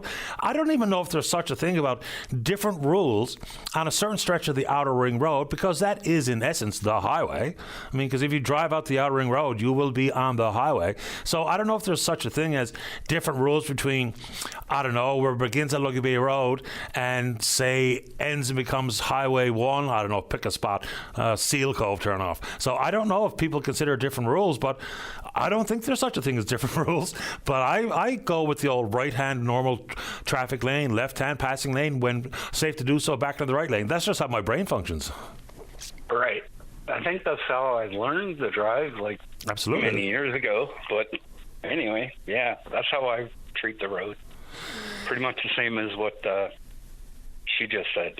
Yeah, I think most people, that's their thought process when they get on a double lane road, is normal course of traffic on the right, because that's the place that you will travel at the normal rate of speed. You don't have to pass anybody in the right hand lane. It's how you get off and on. So again, some people out there might have different thought on it, but the problem with that, Trevor, is that if we've got a bunch of people traveling on the same roadway with different understanding about how to proceed, that of course makes it less safe than it needed to be. Than it should be. Right. And then there's the people, and sometimes myself, you set your cruise, and you stick at 120 no matter what, and then keep cruising along at that, but usually stay in the right lane. I seldom use cruise control. Yeah, I guess I would seldom use it on the island as well. But on the mainland here, because of the size of the highways, maybe it's easier to use. But yeah, that's all I gotta say. Dave Williams just said to me that he uses it every single day. I cannot remember the last time I used cruise control. Honestly, I feel like I'm more attentive and more in control if I'm actually, operating the pedals, as opposed to sitting back and letting cruise control take it over. Anyway, to each their own, I suppose. Right. All right. Well, that's it. Have a good day. You too, Trevor. All the best. Bye-bye. All right. Bye-bye. Yeah, I mean, is there such a thing as a different thought process or rules on a certain stretch of the Outer Ring Road versus how most people, I think, approach driving on twinned highways? I don't know. Dave tells me cruise control is good for fuel consumption. You don't need to be tapping the pedal. You can go pretty consistently 105 or 110 or whatever it is that people choose to drive. And again, I'm never surprised when certain issues like that. Like I remember one day that Kerry sat in for me, and the big topic of conversation that took over is whether or not you can have a beer at the movies. And apparently that was the whole show was beer at the movies. And then there's the disabled community and the moose licenses, and the fact you have to be in close proximity or within eyesight of the hunter who you've designated to take down your animal. And now this morning, rules of the road. So look, I'll stick with it. I got a couple of people pushing back saying you're allowed to drive through the parking spaces. For instance, just pick one of the big stores, the Costco's, the Walmarts, the grocery retailers, what have you. No, you're not. There's a hard line at the end of it. It's not just so your rear view camera can pick it up or you know where to stop. They're designated as such for a reason. Driving through them. There's one parking lot just off of the McDonald Drive at Shoppers. We call it the Shoppers parking lot. It is wicked tight. The parking spaces seem to be extremely tight. The distance between one parking spot and the other, what I mean in the lanes that you can drive in and out of the parking lot, they're pretty tight. And one day last week, I was going to Shoppers and going to Global Pet Food to get a collagen stick for the puppy. Mrs. comes through, cutting through about 6 or 8 parking spaces on the diagonal to get back to try to get up on McDonald Drive and get out of the parking lot. No, you're not supposed to drive through the parking space. Okay, let's get a break in. When we come back, Jeff's got some concerns about the courts on the West Coast, and then whatever you want to talk about. Don't go away. You're listening to a rebroadcast of VOCM Open Line. Have your say by calling 709-273-5211 or 1-888-590-8626 and listen live weekday mornings at 9 a.m. Welcome back to the show. Let's go to line number 3. Jeff, you're on the air. Hi, Patty. How's it going? Great today. You? Good, thanks. So I'm just calling in. I'm unsure. Maybe you could give me some direction or find the answer for me. So I guess I'll give you a little overview. On Monday, I went to have papers filed at the court here in Stephenville, where I'm located, and I was told that the service wasn't being offered until further notice. So I said, well, okay. So I assumed that I could go into Corner Brook, have them filed. I should have checked before I went. So when I went, I was told that I couldn't file them there because it's out of their, out of their area, and it would have had to be done in Stephenville. But where Stephenville wasn't filing them, they weren't sure what I could do. So they promised to get back to me by the end of day on Monday. So yesterday morning, I contacted the minister's office, and she gave me a few. Well, the staff into that office did give me a few contacts to reach out to yesterday morning, which I did reach out to, one by phone and one by email. And as of right now, I still have not received a response or any direction on how do I get these papers filed. Excellent question. I have no earthly idea. What's the answer? Yeah, so that's what I'm wondering. I'd like to get it done, but, I'm not sure where to go to get it done.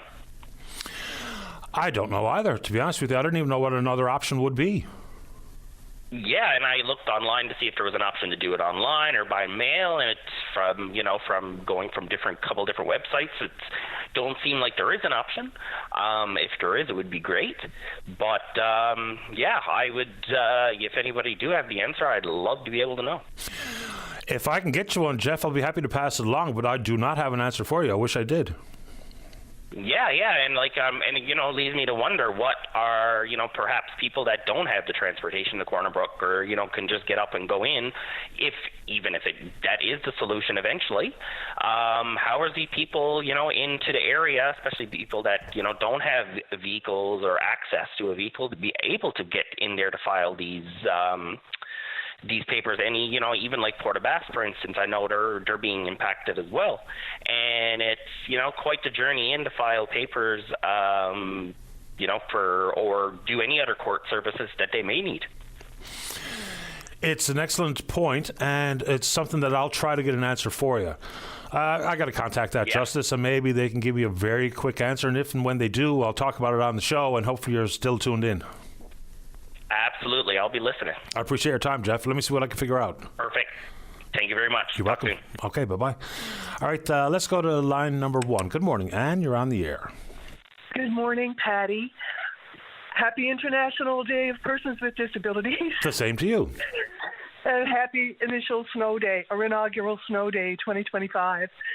I'm calling today, Patty, to have a chat with you and the public about respecting the laws around service dogs, because there is a growing trend in St. John's of people bringing all manner of dogs into non-pet friendly environments, including food establishments and supermarkets, and it's causing a real problem for persons with disabilities.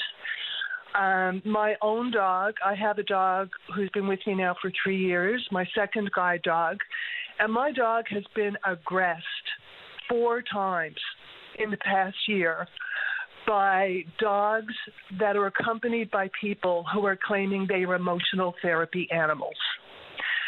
Emotional therapy animals have no legal access into public spaces that are not pet friendly. There is no certification for them. There is no training standard for them. They are not recognized under the disabilities legislation anywhere in North America. I continually run into situations where people, and I don't mind people asking me for verification of my dog. In fact, I welcome it because it shows me that other people are also being vetted. However, the first question that's often asked by a security guard or an establishment owner or manager is, can I please see your papers? There are no papers. If someone is showing you papers, they are telling you without telling you that their animal is not a service animal. The papers come from the internet or they're self-generated on a computer and a printer at home. Or somebody is being taken advantage of by some internet outfit that sends them a video, a training video and a piece of paper, which are meaningless. There are very few, actually, guide dogs in particular in St. John's, less than a dozen. So there's that. Also, many of the dogs all of the dogs that have come after my dog were very small breeds, things that we would call lap dogs. Nobody trains those breeds for service dogs. It's just not happening anywhere.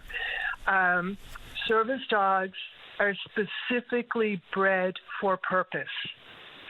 And one of the outcomes of that breeding intention is to produce dogs that are extremely gentle and docile, which makes them really vulnerable to aggressive dogs. Because if a dog comes after my dog's response is not to fight back, it's to flee. And what might be a 2-minute interaction, in a space for me where I've got some dog barking at me and my dog's trying to pull away and panicking, and the other person, they yell at me usually because I do call them out, and then they walk away and go on with their day. But I am now left with a dog that I have to sit with, sometimes for an hour. Sometimes I might have to work with my dog for a couple of days or weeks to desensitize them and calm them to go back into the environment or the space where the initial event happened. So there are service dogs who have had to be retired because of being traumatized. There doesn't have to be physical contact between the dogs. The show of aggression is enough to cause damage. And this is going on, I know anecdotally from my friends and other people with disabilities who have dogs, in spaces, really inappropriate spaces right across the city. I would love for companies that have DEI programs, which I fully support.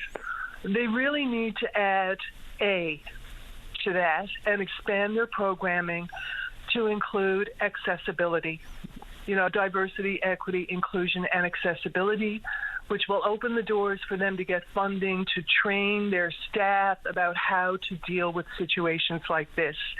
Because understandably, a lot of security people or people who are in those spaces to regulate behavior, they don't know what to do.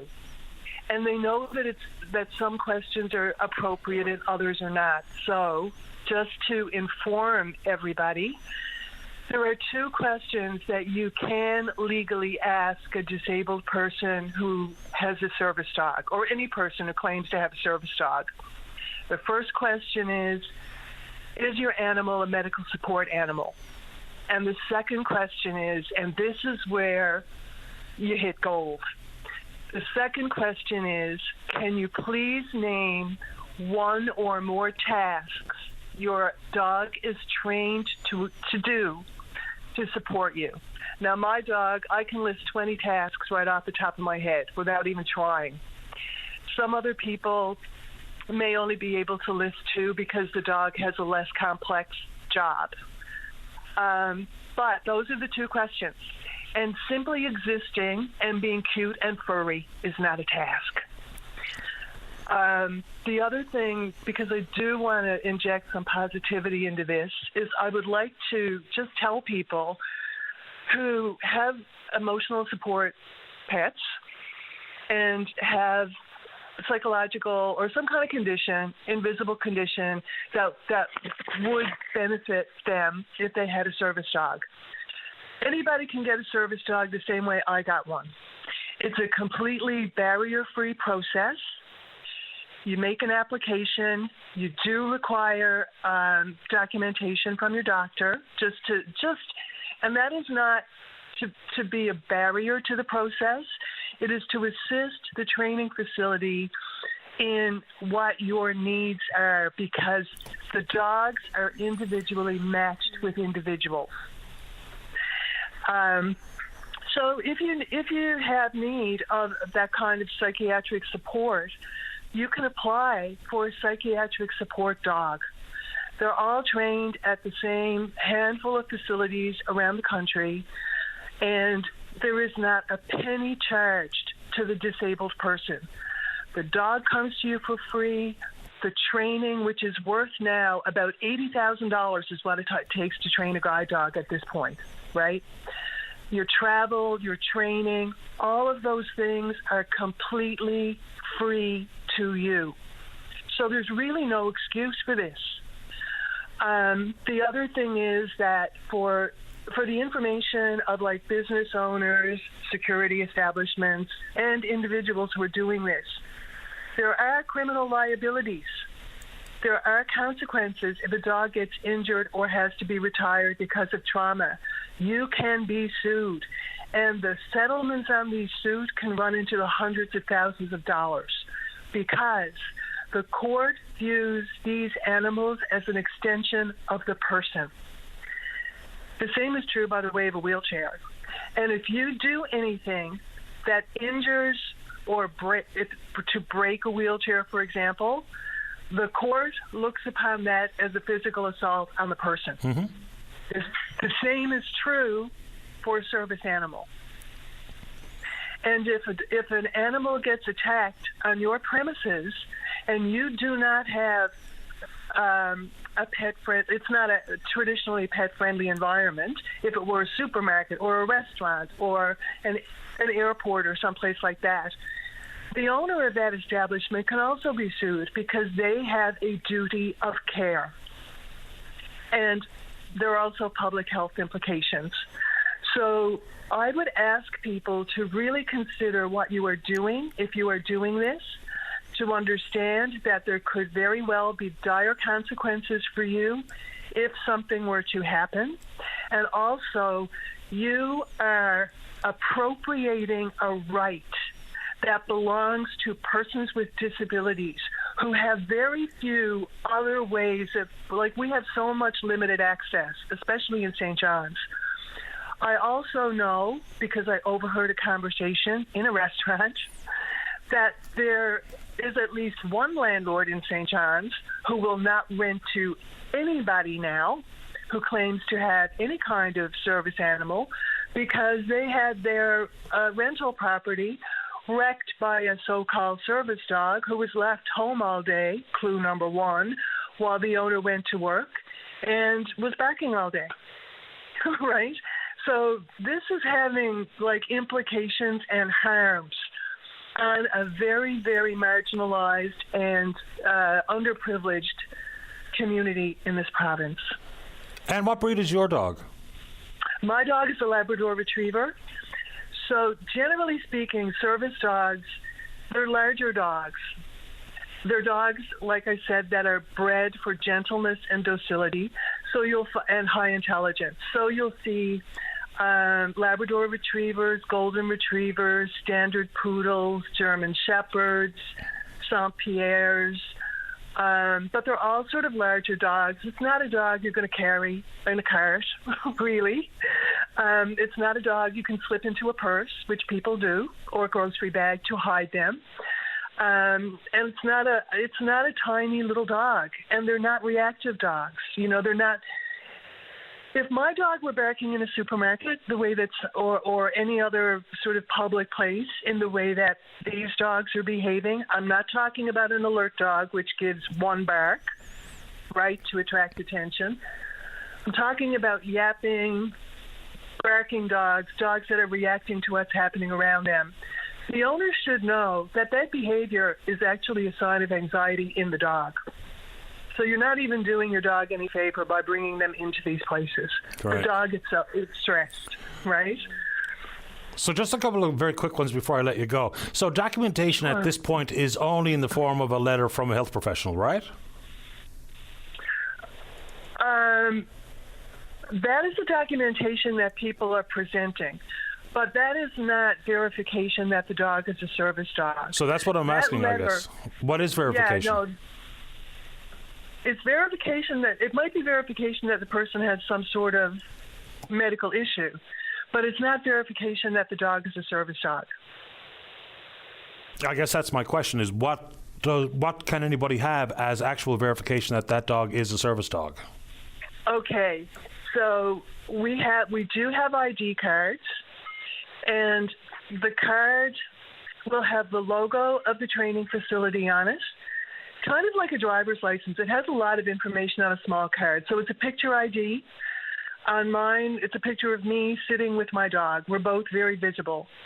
It tells the dog's name, when the dog graduated, what the estimated retirement date will be, where the dog was trained. Then you flip the card over, and there's a bunch of information about call this number if you have any questions, not a website, a phone number. Okay. And there's a signature on the back of the card that I think is the Attorney General of Canada. I'm not sure about that, but there is a signature that you can't really make out.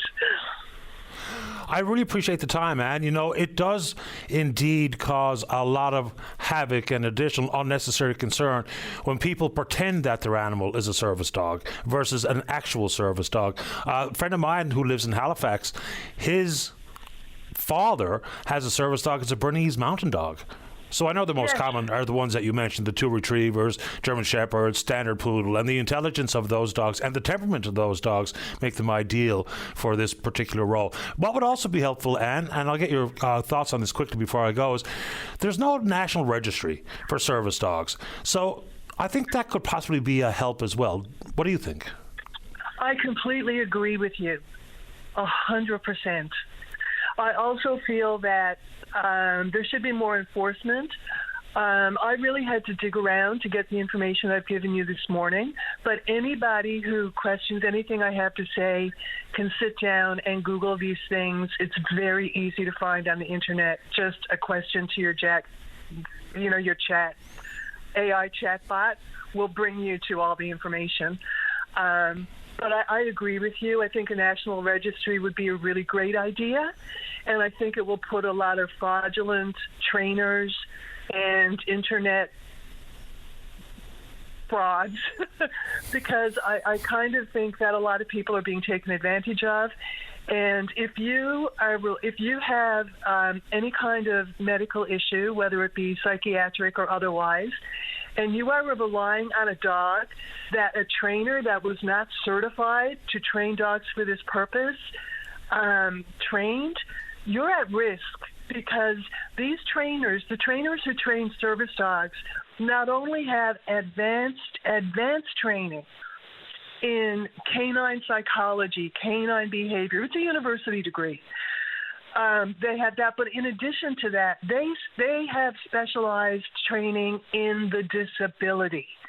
When I went to get my first service dog, they were answering questions I didn't even know enough yet to ask, right?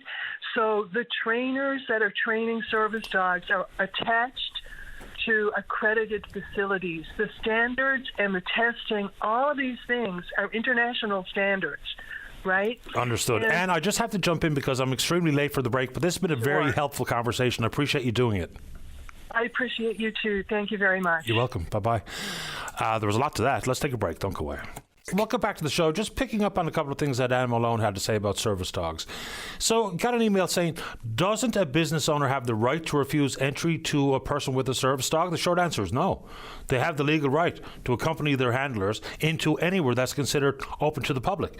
So that's the short answer, no. Not allowed to do it at all.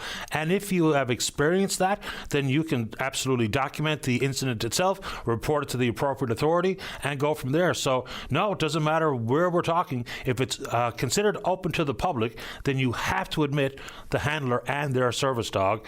And, it's a shame to know that there's people out there pretending that their animal is a service dog when it's not. And then I think she put forward a cautionary note about ensuring that the trainer that you're using to train up your service dog is an actual service dog trainer with the appropriate credentials and experience and actual training in canine psychology and canine behavior and the rest of it. So some interesting stuff inside of that. All right, we are going to get a break for the 11:30 news, but fair warning and no surprise. Many people sending me notes and talking to Dave saying it's getting particularly greasy out there. I have no idea how much snow has fallen at this moment in time, but apparently the roads are pretty slick, so judge yourself accordingly. Let's get a break in. When we come back, ton of the show left for you. The topic, you know it. It's up to you. Don't go away. The Tim Powers Show. Join the conversation weekday afternoons at 4 p.m. on your VOCM. Welcome back to the show. Some of the emails make me scratch my head. And one such email during the newscast was, the inspectors at the Canadian Food Inspection Agency deserve to be harassed, deserve to receive death threats because of the way that the ostrich farm call was handled. Look, it was ham-fisted and handled poorly and poorly executed. I think that's a fair consensus out there on that front.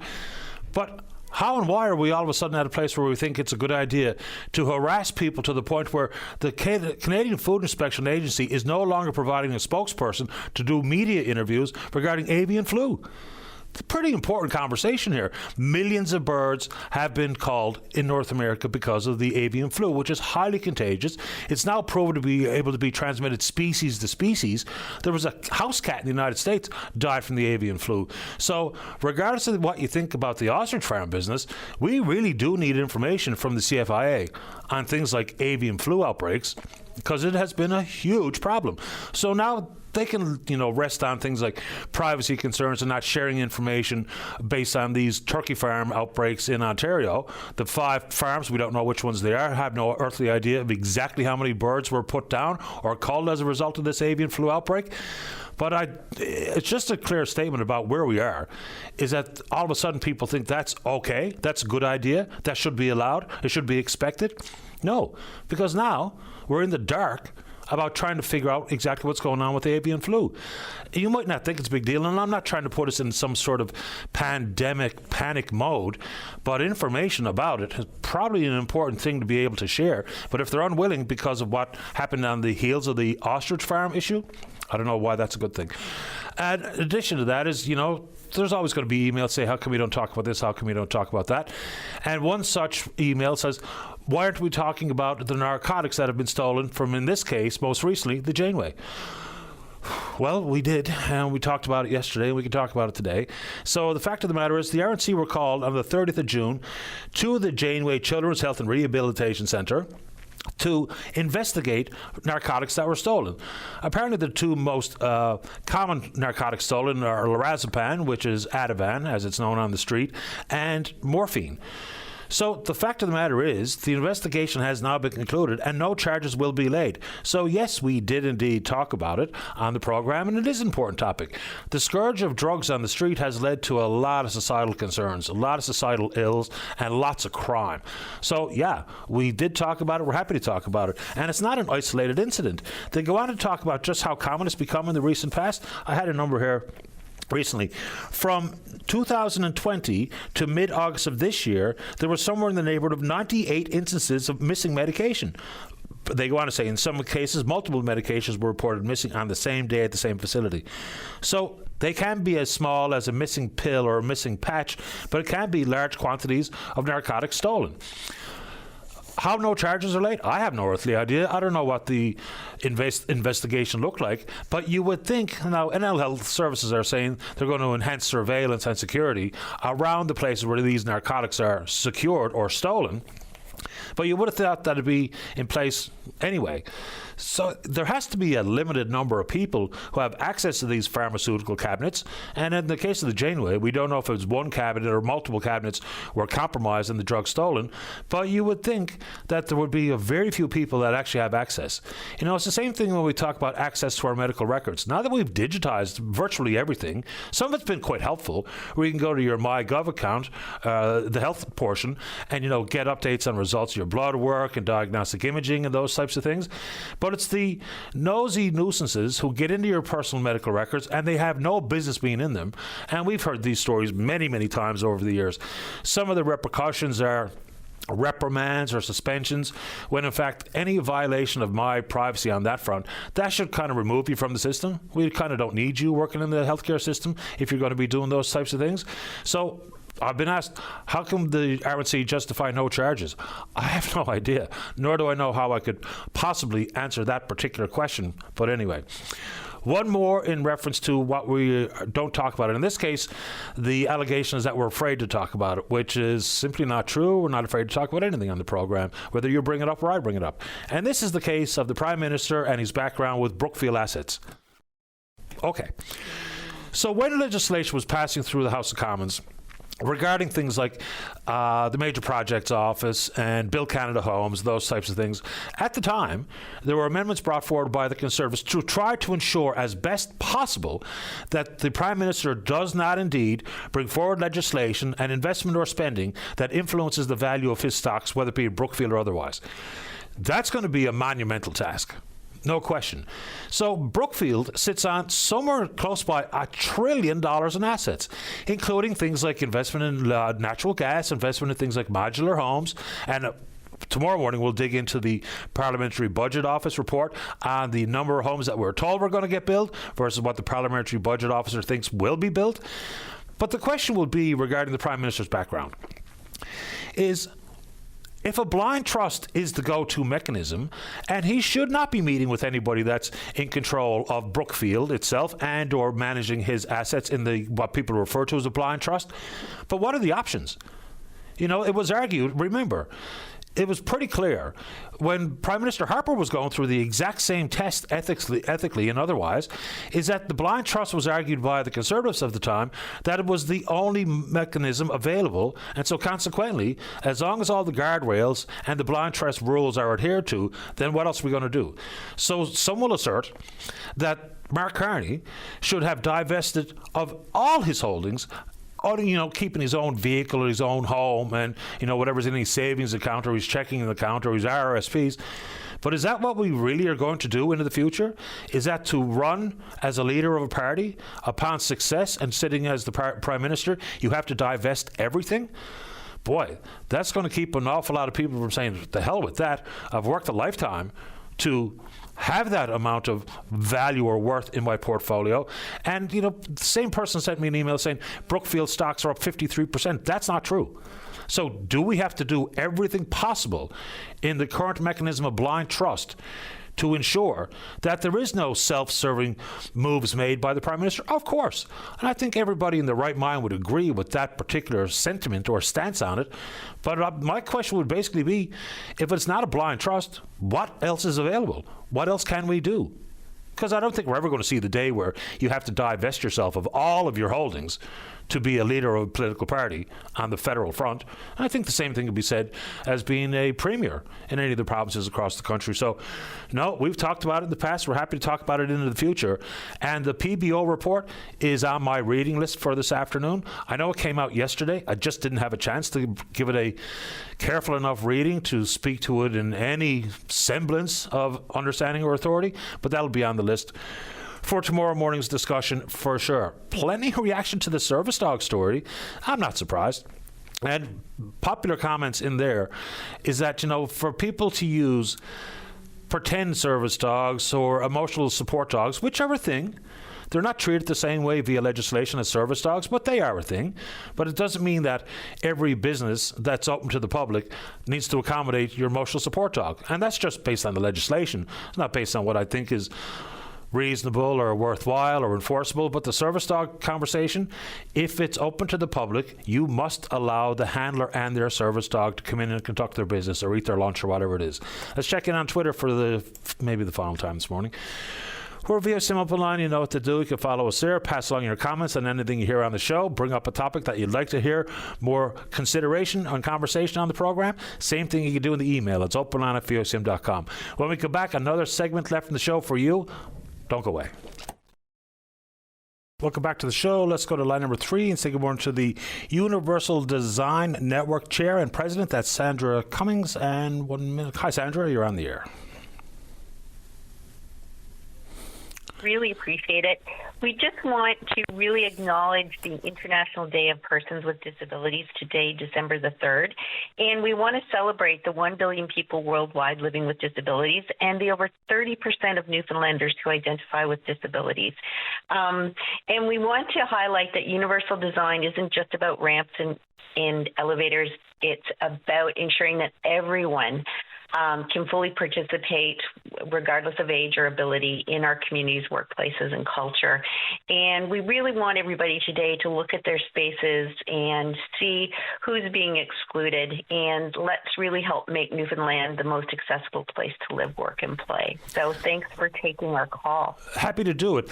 You know, just from where I sit and my limited understanding of the issue is if people do not have a disability, then they probably don't recognize some of the hurdles and obstacles that you and Nancy Reid and others talk about.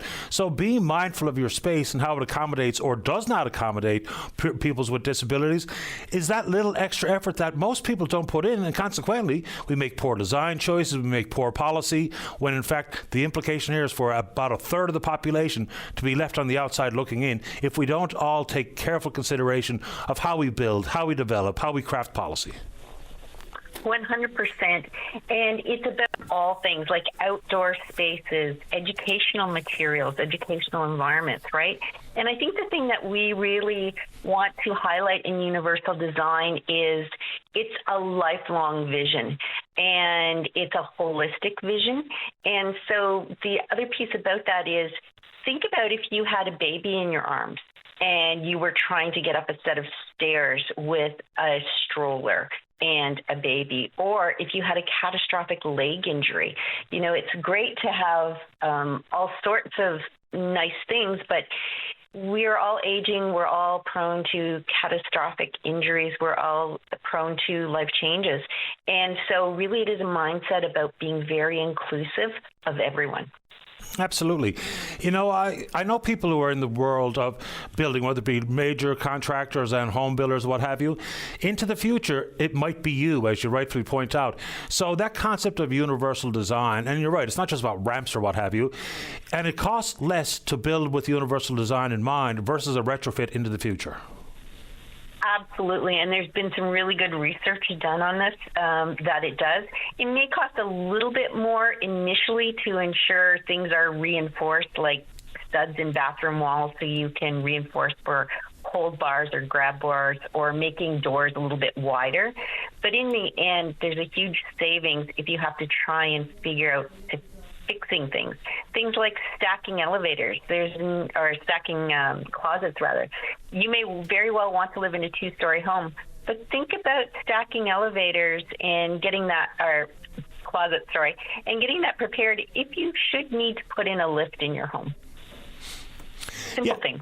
Yeah, and you know, I'll take this for how it's intended.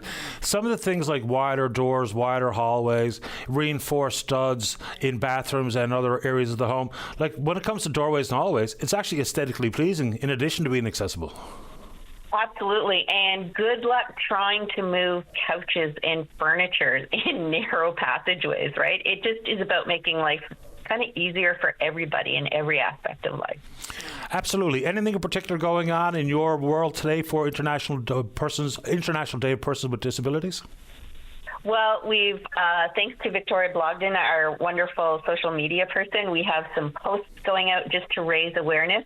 We have been working with the City of St. John's to develop 2 new universal design resources that should be coming out shortly.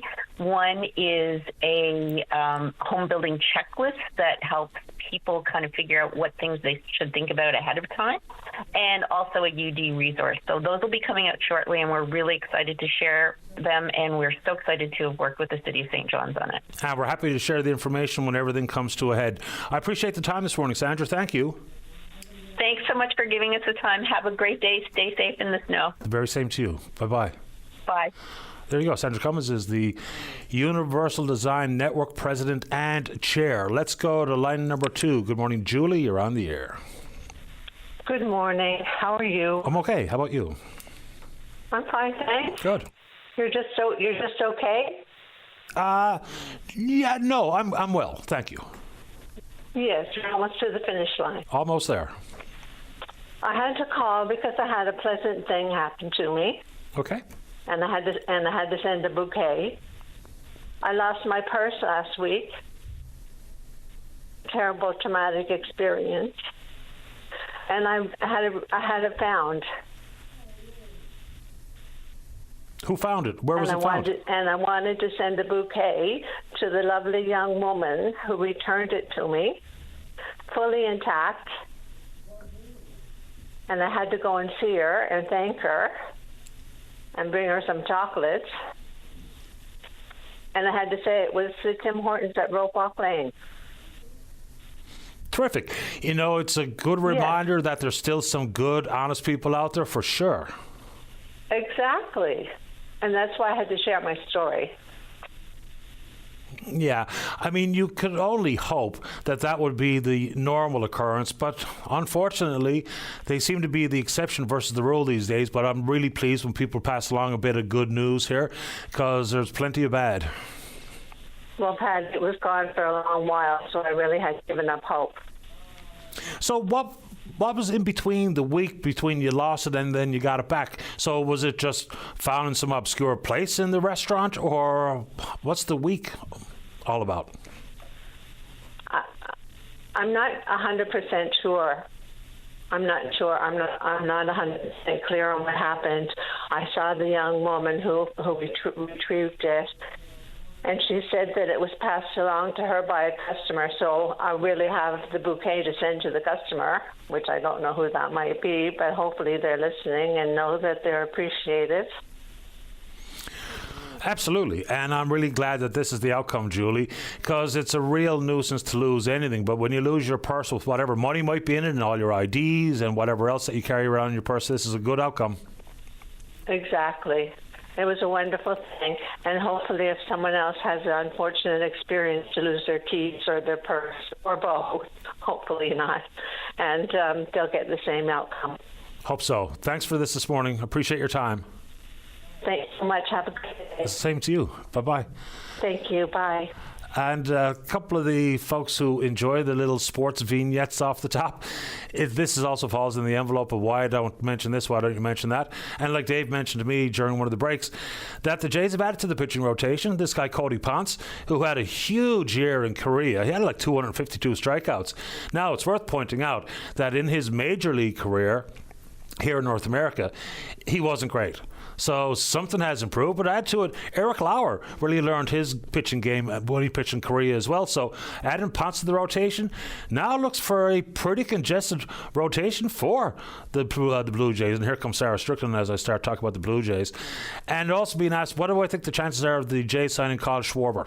Limited. If any. Probably not.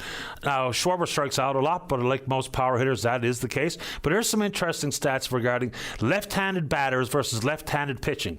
The most home runs in the majors last year for left-handed batters versus left-handed pitching, the Yankees as a team hit 34. The Dodgers as a team hit 28. Kyle Schwarber had 23 himself. As many as the Mets, more than the Athletics, and more than the Cubs. And that's the list. Yankees, Dodgers, Kyle Schwarber, Mets, Athletics, and the Cubs. Let's check in on the Twitter box for the final time of the morning. We're VOCM up a line. You know what to do. I've been encouraged many times to also put the show on Blue Sky. How popular is Blue Sky out there? I wonder, does it see the type of spike in enrollment that it did early on in the Elon Musk takeover at Twitter? I have no idea. I might do it, but I've got my hands kind of full with the limited social media exposure that we currently have. Email address is openon@vocm.com. Obviously, if you're listening to the program this morning and you're in your vehicle or you're about to head out, it's worthwhile putting our winter driving headset on, or mindset, because apparently it's really greasy and tricky out there this morning. So that's a matter of speed and traveling distance between you and the car in front of you, all those types of things. So hopefully we all get through a safe day here. We did not get a chance to speak with Minister Pedden about some further clarification on 24/7 snow clearing, but it's just the start of it, so we'll see if we can get him tomorrow. All right, big thanks to all hands. We will indeed pick up this conversation again tomorrow morning, right here on VOCM and Big Land FM's Open Line. On behalf of the producer David Williams, I'm your host Paddy Daly. Have yourself a safe, fun, happy day. We'll talk in the morning. Bye-bye.